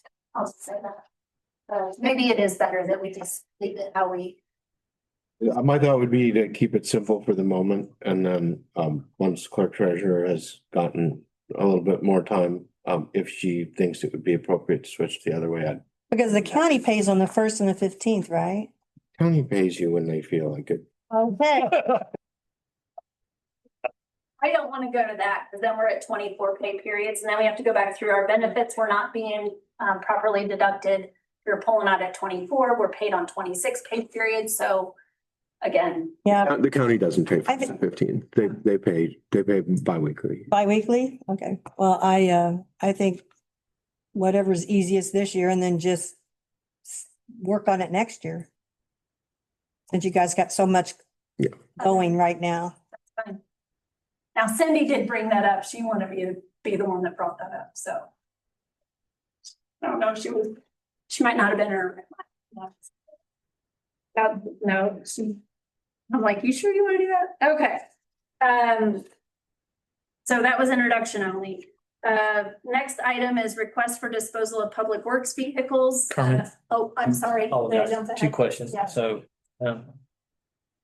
for clarification on your salary, I know just we had talked on the phone, so you're requesting to bump up to the 94, correct? I put a range. That's up to you all. You set the salary.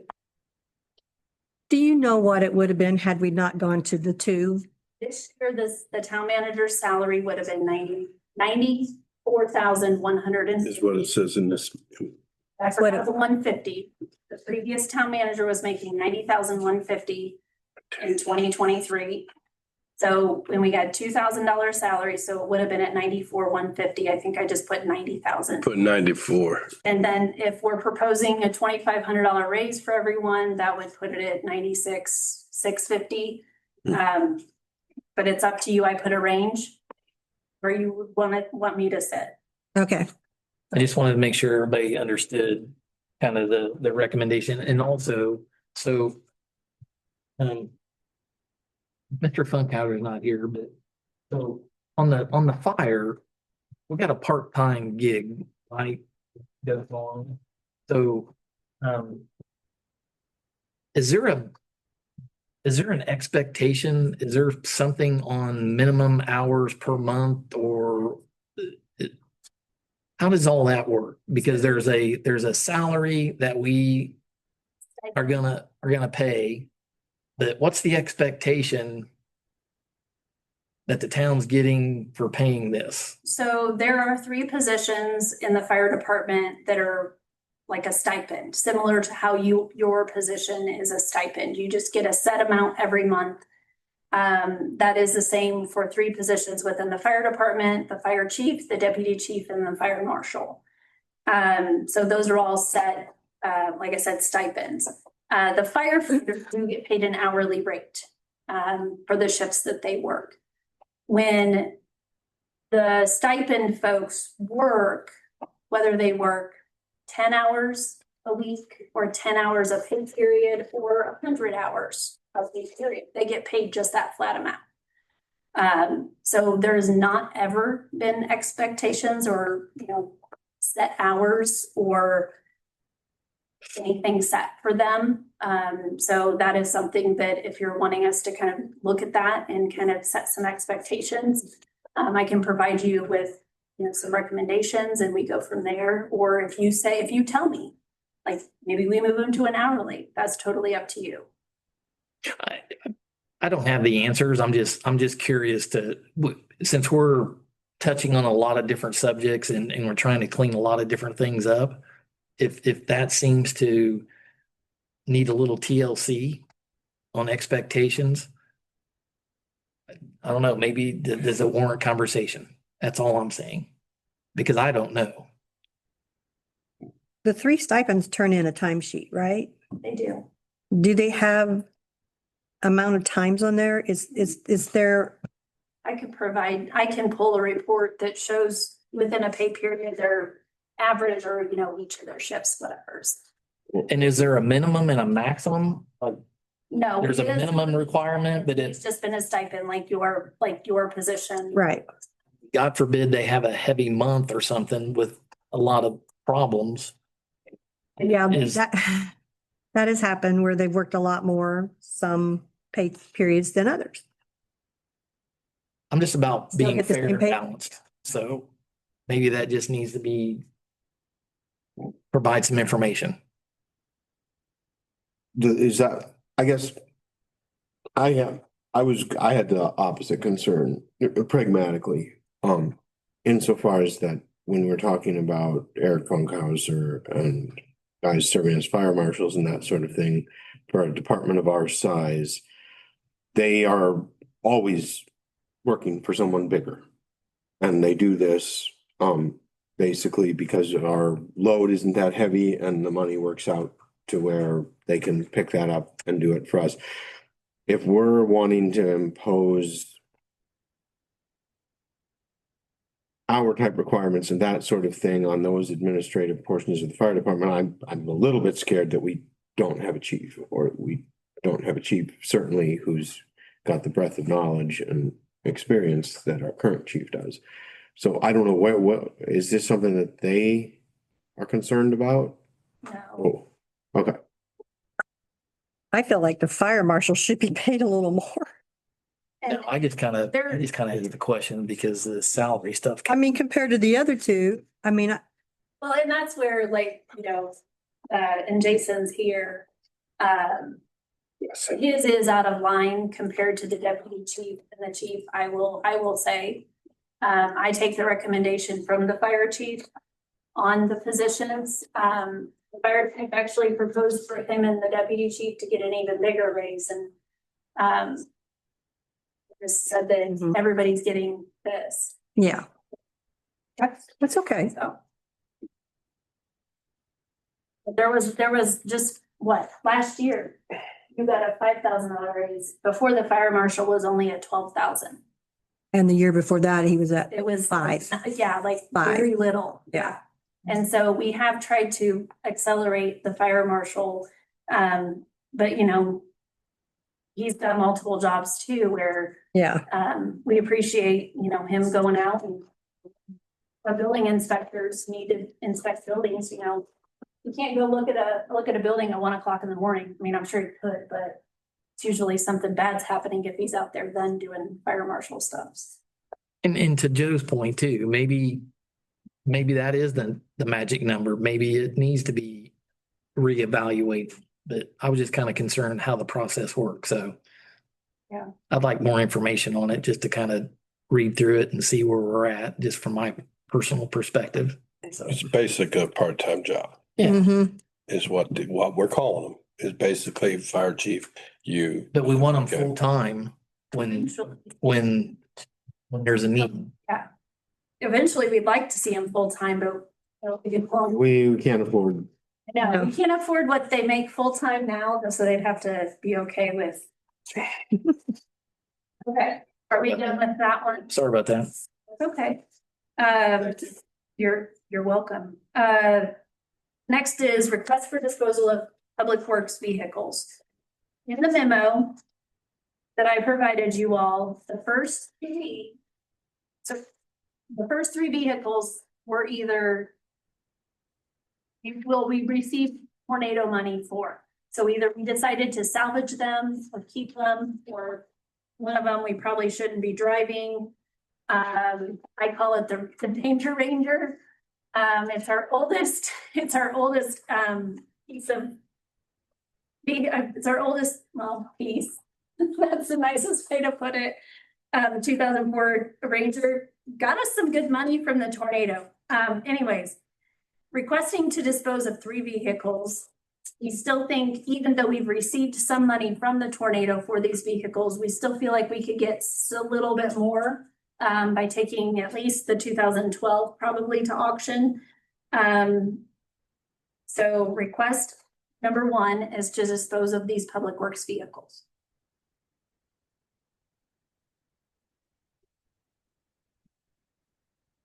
I don't have any issue with it. Problem. I have no issue with them if they're past their lives. I'll move to authorize disposal of the 3 public works vehicles. And everyone say aye. Have a second? Roll call vote on the disposal of the 3 vehicles. Tim Brown, Yes. Taylor, Yes. Deb Hendrickson, Yes. Mrs. Hill. Yes. That's 0. All right, second part of the ask is we have budgeted the last 2 years. This was in the budget last year. The purchases weren't made. Been budgeted this year, and here we are November 12th. And I've been working with Jesse, Steve, and Armando to kind of, put together what could we get for what we budgeted, but then also having the conversation, what do we need? And especially if we look to add new employees, they're going to be vehicles, even though there are a lot of times where we're riding together, things of that nature. I've got Jesse here to kind of help answer any questions truck specific. But the request would be for us to purchase using not only the monies that were budgeted, but using the monies that were received from the tornado that have not been expended, that were specific to vehicles, including the 3 you just approved above, and the 2016 Dodge Ram and 2002 Ford Explorer, also known as the Exploder, that have already been disposed of. But we did receive funds for those and have not replaced those vehicles.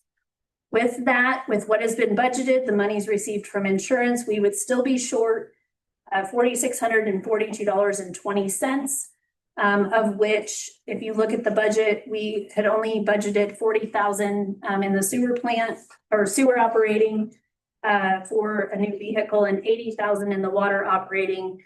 And you can see the individual price of the vehicles that we would ask for an additional appropriation in the sewer operating to cover that gap.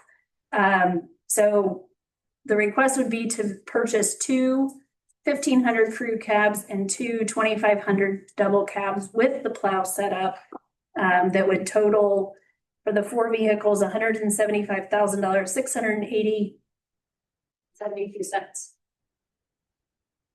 And if you have truck specific questions, ask Jesse. I got some questions. These 1,500s, are they 4-wheel drives? Yeah. Okay, well, from what I could see, from a 1,500 to 2,500, there's like $6,000 difference. Yes. Which, do you not pull pumps with your trucks? Not that one. We have a crane truck. So we do have a crate truck because these 1,500s won't last if we keep abusing them. That would be How would those even? correct. That's what I'm saying. I think anytime we get a truck, it ought to be 250 and up, just my personal opinion, because we do a lot of driving, pulling things we probably shouldn't and stuff like that. But as long as these trucks are made for pulling, then I have no problem with it. Yeah, the two half tons are one's for the water department and one's for the sewer department. Intentionally, they'll be mine and Stevens trucks. And So they'll go straight to your supervisors. yeah, and then Place the one. and then the two 2500s, one of them's gonna replace the current plow truck and we're gonna add another plow truck. And then where are your vehicles going? I currently have one vehicle at the sewer plant for all of us Okay. and So he needs a new. it's actually. And Stevens, where's Stevens going? Stevens in the service truck, so that would just go to the water department, like, Okay. you know, whomever the employee would. And right now it's broken, so. And where does Slim's truck go? So that's just getting ready to ask you. They're using it for leads right now, as well as any of the big polling projects. And so it's kind of, it's not assigned to a specific person. Like I said, right now it's being used to pull the leaf back. It is being used. Absolutely. Okay. And we actually had to fix one of the 2500s. Yeah, it's been a while since we bought. Drivetrain went out because it was pulling the leaf truck, go to the leaf back. Right. So you're pulling it with that one ton. Is that a 450? That's the 550. 550, okay, so you're pulling with 550. I have a question. So, when we buy trucks and so forth and hypothetical snow and so forth, you said you don't plow with a 1500. So in the wintertime, those become just transportation trucks. So, you know, the difference between a 2500 that's plow ready and capable to utilize in, you know, November, December, January, February, 4 months, it seems reasonable to maybe consider all 4 2500s. That way Absolutely. I mean, because if everything's running in the sewer plant, okay, we can utilize you and your truck. Sure. To go plow drives and our streets and so forth, or help the police get vehicles out. So Since we have more streets now. I agree 100% with that, and that was my thought. So, I mean, the delta between the two 25 and the 1500 doesn't seem that you're gonna gain. Now, are these plow ready with a plow or just plow capable? Just plow capable. They have to. So you gotta buy a plow, And all electronics and so forth. So that's the question I have. And our thoughts, when we got together were, that we were trying to stay within the budget. And that's kind of where we came to. Ideally, we would like to be able to plow with all the trucks. But with the monies that we had and we were working with, that was the best option that we thought we could come up with. How much is a plow? About $6,800.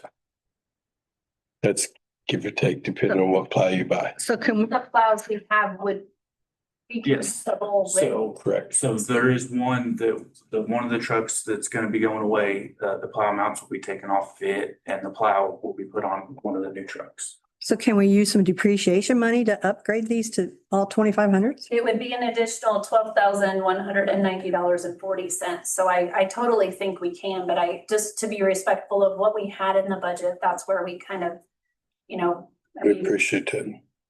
we're driving around 2004, 2008, 2016 vehicles. So Right. yeah, it's. So I'd rather see some of the depreciation go to this.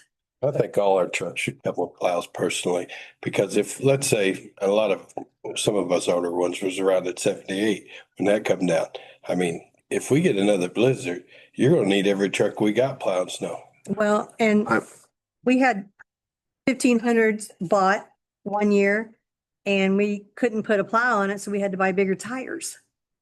Do you remember that? So that costs more. All the brands, Ford, Chevy, Dodge, all of them, once you put a plow package on a half-ton truck, they void the warranty. Correct. immediately. Right. Yeah, there's no reason for doing it. Yeah, yeah. I guess is there an additional 12,000 in that sewer Yes. line item? Oh, well, we would have to request an additional appropriation, but there is, I mean, just like when we were talking about the sewer operating budget, sewer has money that would cover that. And like I said, in their budget, we had only budgeted 40,000, which wouldn't even have covered one vehicle Right. in the budget. And then the water, we had budgeted 80,000, and so. But you don't have to do a legal additional appropriation for sewer. No. No, but- not sewer and water, you don't. Right, but, and then I will tell you that, Jesse and I met today and, these, even if we order, we will have to order them. So we would have to encumber that money anyway and take that purchase into 2026. So, you know, it's good practice for us as we look at these negatives to get out of the habit of just being okay with the negatives, just because the utility is, you know, just overseen by you all, is to get into a better habit of trying to make sure we are appropriating.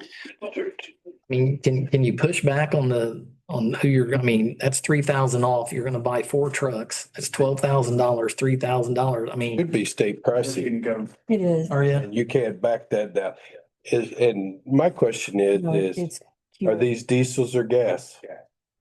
Okay, my other question is, we do know that the plow mounts won't work on some of these newer vehicles. So you'll have to buy a plow mount while they accept your plow, which is understandable, wiring and stuff, most of them sit up there.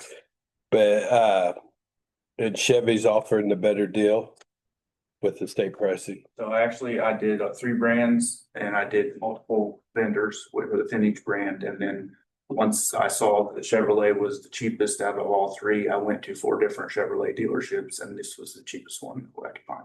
We actually switched ours to Chevy too over in our town because they're the ones giving the better state pricing. But they all don't have state pricing, right? Yeah, they all do, but I'm not sure exactly how it works, but they all gave me a different price, but it was all pretty close. Okay. Well, I would move to approve the purchase with the authorization to spend an additional. What would it be? Sorry. Whatever, 175, 680, 72 plus the. So. I think the additional appropriation you were asking for was 4,000 and change. So we'll call it 16,800. Appropriation from that sewer fund so as to make all 4 vehicles 3/4 ton. Would be my motion. Have a second? I'll second that. Oh. I think that's a better deal. Oh, try. Roll call vote, please. Tim Brown, Yes. Joe Decker, Yes. Joe Saylor, Yes. Hendrickson, Yes. Richard. And I do, Yes. I don't like Chevy, but I do like truck. But we switched ours over to Just for the 25 too. Found on road, yes. That motion included both authorizing the additional appropriation or increasing the budget and authorizing the purchase of the 4 trucks. at Yes. 2,500. Yeah. Yes. We switched over to Chevys and we switched over to. Okay, this next item is quick. Yes. Request for approval. We've got an opportunity through the Indiana Department of Health to apply for a grant funding for a bicycle and pedestrian improvement planning grant with our community. And I'm assuming, I just got this last Thursday, we already have the application complete. I have 5 letters of support. This would be $7,000 from the Department of Health to assist us to dive in further in our comprehensive plan and on our park master plan to specifically look at bike and pedestrian trails. So for us, because our population is less than 5,000, we do not have to provide a match. We may have to, just depending on what firm we're able, if we're awarded the grant, but I would like approval to submit the application. And if we do approve it, Richard, we have a great letter for you to review and sign so we can get it submitted by Friday. Well, you're making all the big. Got nothing to do. Only if Mr. Watson red lines it or blue lines it No. first. Oh, geez. To authorize. They were paying somebody to prepare that. We have a second? Yes. Thank you. Roll call? Tim Brown, Yes. Greg Joe Decker, Joe Saylor, Yes. Richard Hill, Yes. and Deb Hendrickson. It's now 5-0. Okay, the next one is the 2026 holiday calendar approval. There is nothing really out of the ordinary except for Independence Day does fall on a Saturday. So the request would be that the Friday, July 3rd would be the observed, holiday observed for Independence Day. Everybody's on board with it? We got That's a lot awesome. of holidays here. I'm impressed. Yeah, I'm listening. I'm discussing with Debbie. I heard everything you said. He did. I said, we don't get that. So if it falls on Saturday, we just, We love our people. yeah.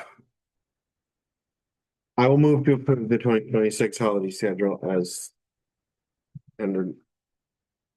Everybody signify by saying aye. Think you have consensus on that?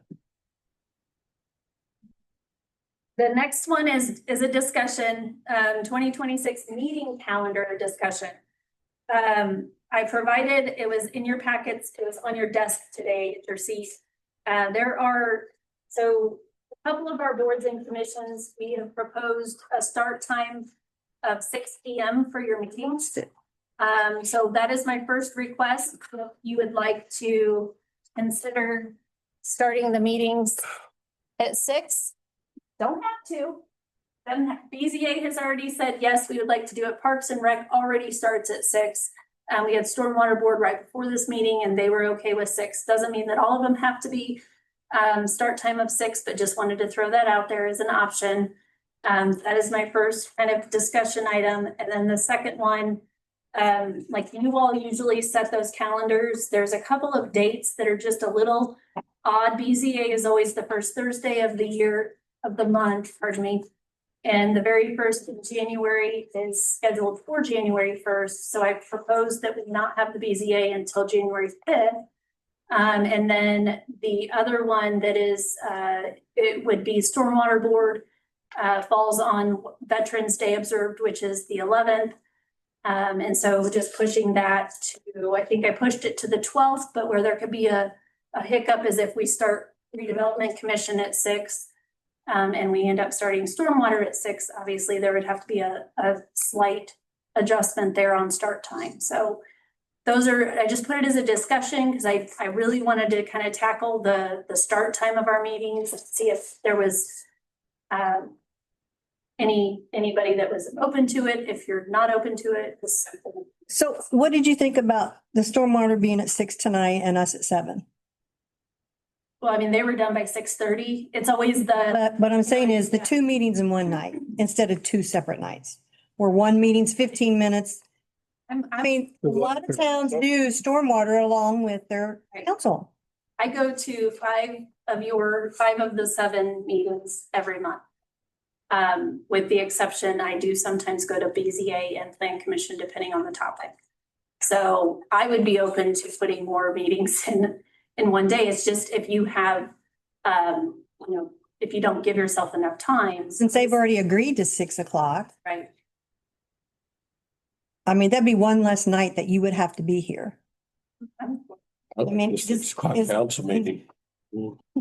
I do. I like the 6 o'clock council. I know, but I'm trying to think of her. Yeah. We come once a month. Yeah, but I'm thinking of them too. They come at 6. That way they get out of here by maybe 11 o'clock, 10 o'clock. Mr. Watson, you have a problem at 6? Yeah, 6 is fine. Whatever you, I mean, I can go either way. 6, 7? Oh, gosh. No. Brad, what do you think? I think I am. Okay. The 6 o'clock, 7 o'clock thing sounds like a reasonable thing, but I mean, I have no strong preference, so. I'm completely fine either way. So I have no problem. Right, well, let's try that. Oh, go ahead. I just remembered, on the council side of things, I have a monthly meeting with the Greenwood Redevelopment Commission that starts at 4:30. Typically, it's done by 5:30 at the latest. And so I could get here by 6. But I just We have to wait. We have to wait. Yeah, we can wait on it. Not gonna happen often. Okay. I'll charge you. Yeah, we won't charge you. It shouldn't be a problem. Occasionally, it's okay. We'll forgive you. Okay. We can try it, and if we need to make adjustments, we can revisit. we can always go back. All right, and then, so I'll check with, we have redevelopment commission tomorrow night, so Okay. Thank you. Thank you. Back with the formal. Mr. Watson? Conflict of interest forms? Yes, we have two. They are, I noticed on a updated form, You have an update. and it looks like their companion disclosures. Two laborers apparently are brothers. One is Troy, is it McLean? Right? McLean. McLean, and the other is Todd Stop. Stogsdill. And they are just disclosing that they're brothers and they both are laborers for the town. We got other. And That's other. that is pretty much the long and short of it. All right. It sounds pretty heinous as far as conflict of interest go. Brothers. We have brothers working with us. Big views on the conflict of interest? I'll move to approve both conflicts of interest. None. The vote. I think people are ready to go. I promise. Quick vote, please. Okay, Tim Brown, Yes. Mike Goodacre, Yes. Joe Saylor, Yes. Deb Henderson. Yep. And Richard Hill. Yes. All right, pass 5. I only have one thing that I did not put on my report. I've been buried, so just got this to you today. With the sheds, they are currently they're in the bidding process. Bid opening is next Thursday, but I do have a request. One of the sheds, we call it shed number 4, it's the ones we made into a restroom, is totally encapsulated at the bottom with concrete. I'd like to just request if I can just have it demoed and be gone. Instead of trying to bust it out of the concrete, remove the toilets and the sinks, and I just think that it'd just take more energy on our part than just knock it down and get rid of it. I've got a question about that, that you brought that up. My question is, do you ever plan on having town functions here? Or are they always gonna be offsite somewhere else? Cause that could be versus people coming in here to use the bathroom, they could use that as a No. public restroom. It's great at- Oh, okay. I don't know. I've never been in there. It's, frozen pipes, and so we have to keep electricity to it and keep it heated, and then if we leave it unlocked, then we have. Well, I'm just saying through vents versus porta potties and stuff like, I didn't know what kind of shape it is. If it's that bad, I agree with tearing it down. Request for us to dispose of that instead of. I'm fine with you just Yeah. mentioning it. Okay. Yep. You're good. Mr. Cox. Come on up.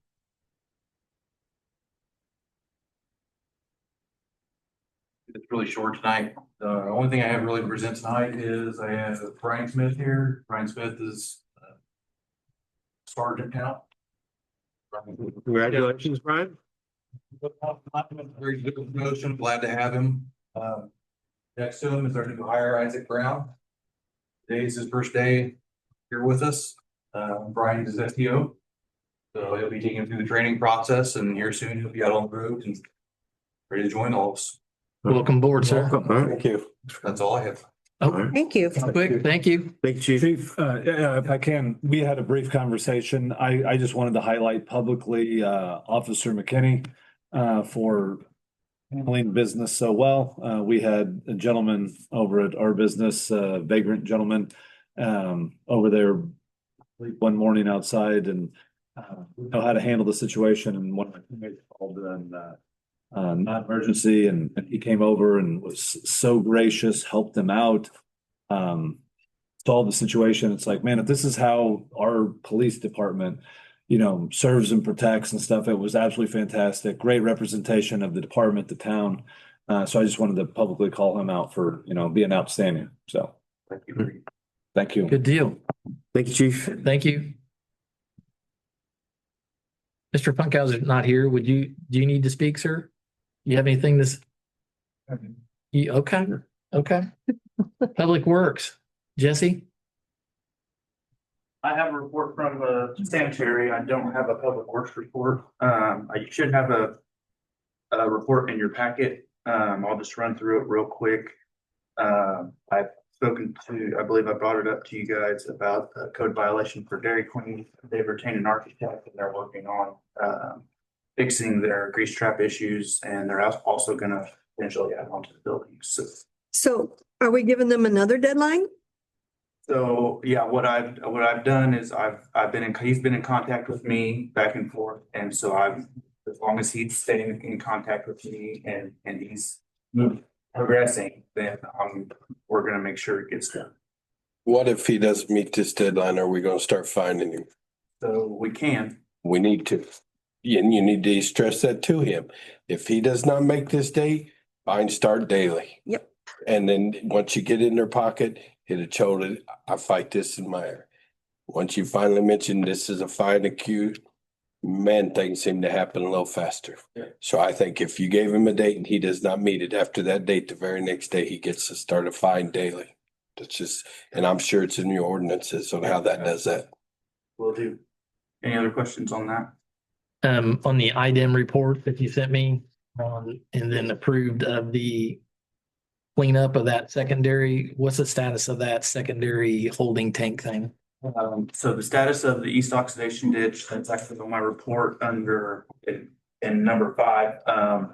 So Lawyer Construction is planning on starting cleaning it out to the end of the month, about 2 weeks or so. He said he's still working on getting some crews ready.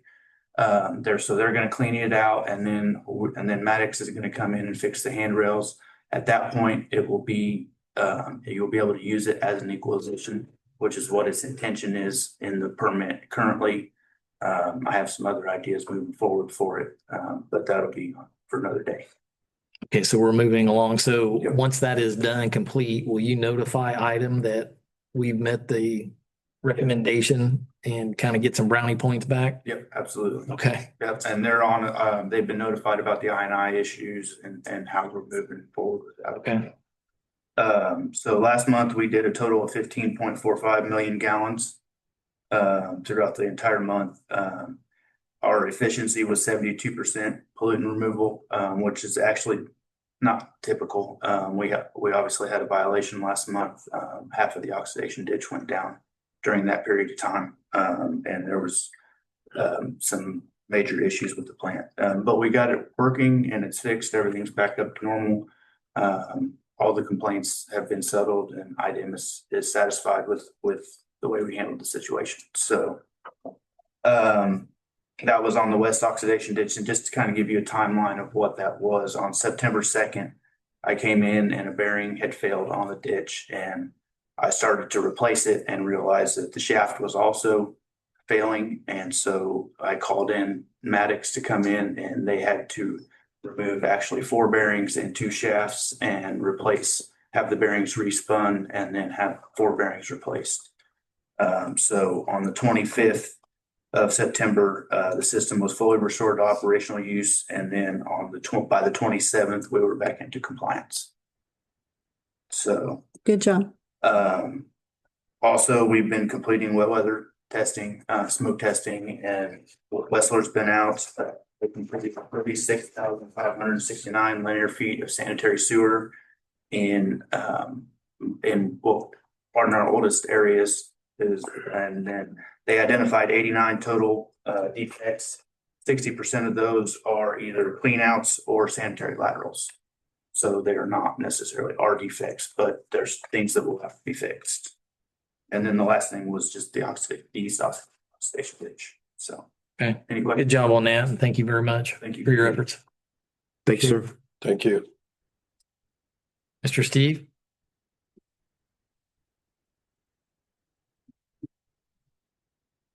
Good evening, everyone. I got flushing's done. I don't like the results we had. We had 10 fires that are bad, completely unusable. It's a mixture of Kennedy and Mueller's. Oldest one's 1946. So I have reached out to Mueller. Still trying to track down a Kennedy rep. When I gave him the years, he said he would get back with me, and it's been 2 weeks on where you could even get parts for me anymore. Roughly 30 hydrants total require service. We've got ones that are blowing out the tops of the bonnets. We've got failed packing glands and valves. We got ones that just aren't draining. So I've reached out to the fire department to update their cold weather protocols. If they activate a hydrant in our district, they're going to call me. It doesn't matter if it's 2 a.m. We're out with a little pump and manually drain them until we can get these rectified. I've reached out to Corey with Lawyer Excavating because a lot of these hydrants also do not have an auxiliary valve. And they're on mains that we can't shut down. The valves have failed. So more to come on that. Pricing and moving forward plan and Insert valves. yeah. Yeah, some of it's ductile iron, some of it's trans-eye. How much is a new hydrant? It varies. So the one that got taken out by the Conex box from the tornado, I think for Gridix to replace it, because they had to put a whole new hydrant on and everything. I want to say it was right around 10 grand. I could be wrong. Hydrants run about $45,000 to $5,000 depending on what style you buy and the height and the bury and all that. How do you replace them if there's no valve? You like slip a valve in? Insert valve. If they get to do them, everyone needs to take a look at it. It's pretty interesting. It's really cool, but it makes you very nervous on certain types of pipe. Don't we know a water guy and from another municipality that could probably help us? I can reach out to another municipality and see if I can. Thought it was him. You got any extra? Sure, he'd be happy to help me. Got tons. I mean, that's a little concerning. We have 30 need repair that are old and having trouble chasing down parts, and 10 are not working completely. Yeah, 10 are completely out of service. The one on Aaron's court work, is that functional? Yeah, that one works. Okay. No, I mean, all of them need addressed for. Yeah, no, all of them need addressed. But some of them can't get rebuilt. Is we want everything to be Mueller hydrants. You know, and I personally, I like the Mueller hydrants more than the Kenny's. Kenny's just feel cheap. Yeah, he's right. They're not interchangeable at the mains. So that's gonna be another headache. We may have to put some flex on that, and either we're gonna have to insert a valve, change a valve, or just change all components, or put like for like back. So I'm waiting for more answers directly on that one. I need to win the lottery so I can help you guys pay for hydrants. Please. That's a priority for 2026 then? It's not gonna happen in 2025, unfortunately. Yeah. Unless we could put together something and get it to you next meeting and then hit it, but I don't see that being completed in December at all. Did we budget for hydrants? We have in the operating budget, we did budget 100,000 for just preventive maintenance, of which could be for hydrants, but you know, that's where Steve and I have chatted. It's next steps now that we know our inventory of where we're at is get some pricing and also look at pricing. Is this something we can do, or is it better to contract it out and then the liabilities on that? So that's our next steps Blake is working on. That's all I got. Thank you. Appreciate the update. Thank you, sir. Council comment? I got one. I mean, shed looks nice. So the building looks nice.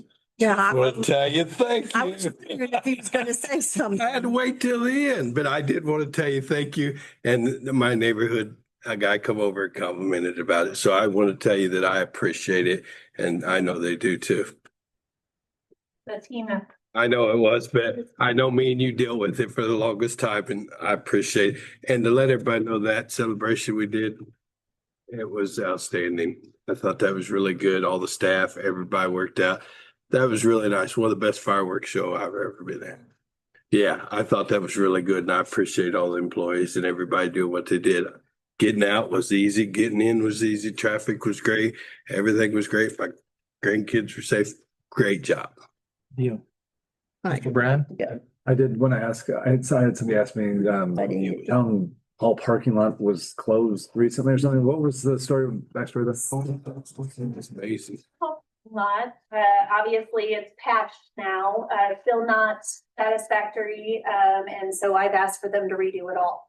Obviously we're getting into a time where you don't want to put asphalt down. And so today yesterday we were closed. We've asked them to at least go back and restripe everything properly. And then they're going to come back in the spring, tear it all out and start over. So, on their dime. So they didn't. There's two valves over here would need to be fixed when they do that. I seen them the other day. I was walking over there, these cleanup house.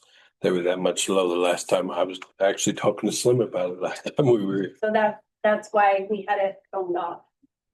For the striping. Yep, and then they finally did it this afternoon. They're supposed to do it this morning, then it's been Pleasurable. great project. You have any comment from the public? You have any comment on the virtual at all? Nothing? Okay, we'll go ahead and adjourn the meeting. Thanks, everyone. Thank you.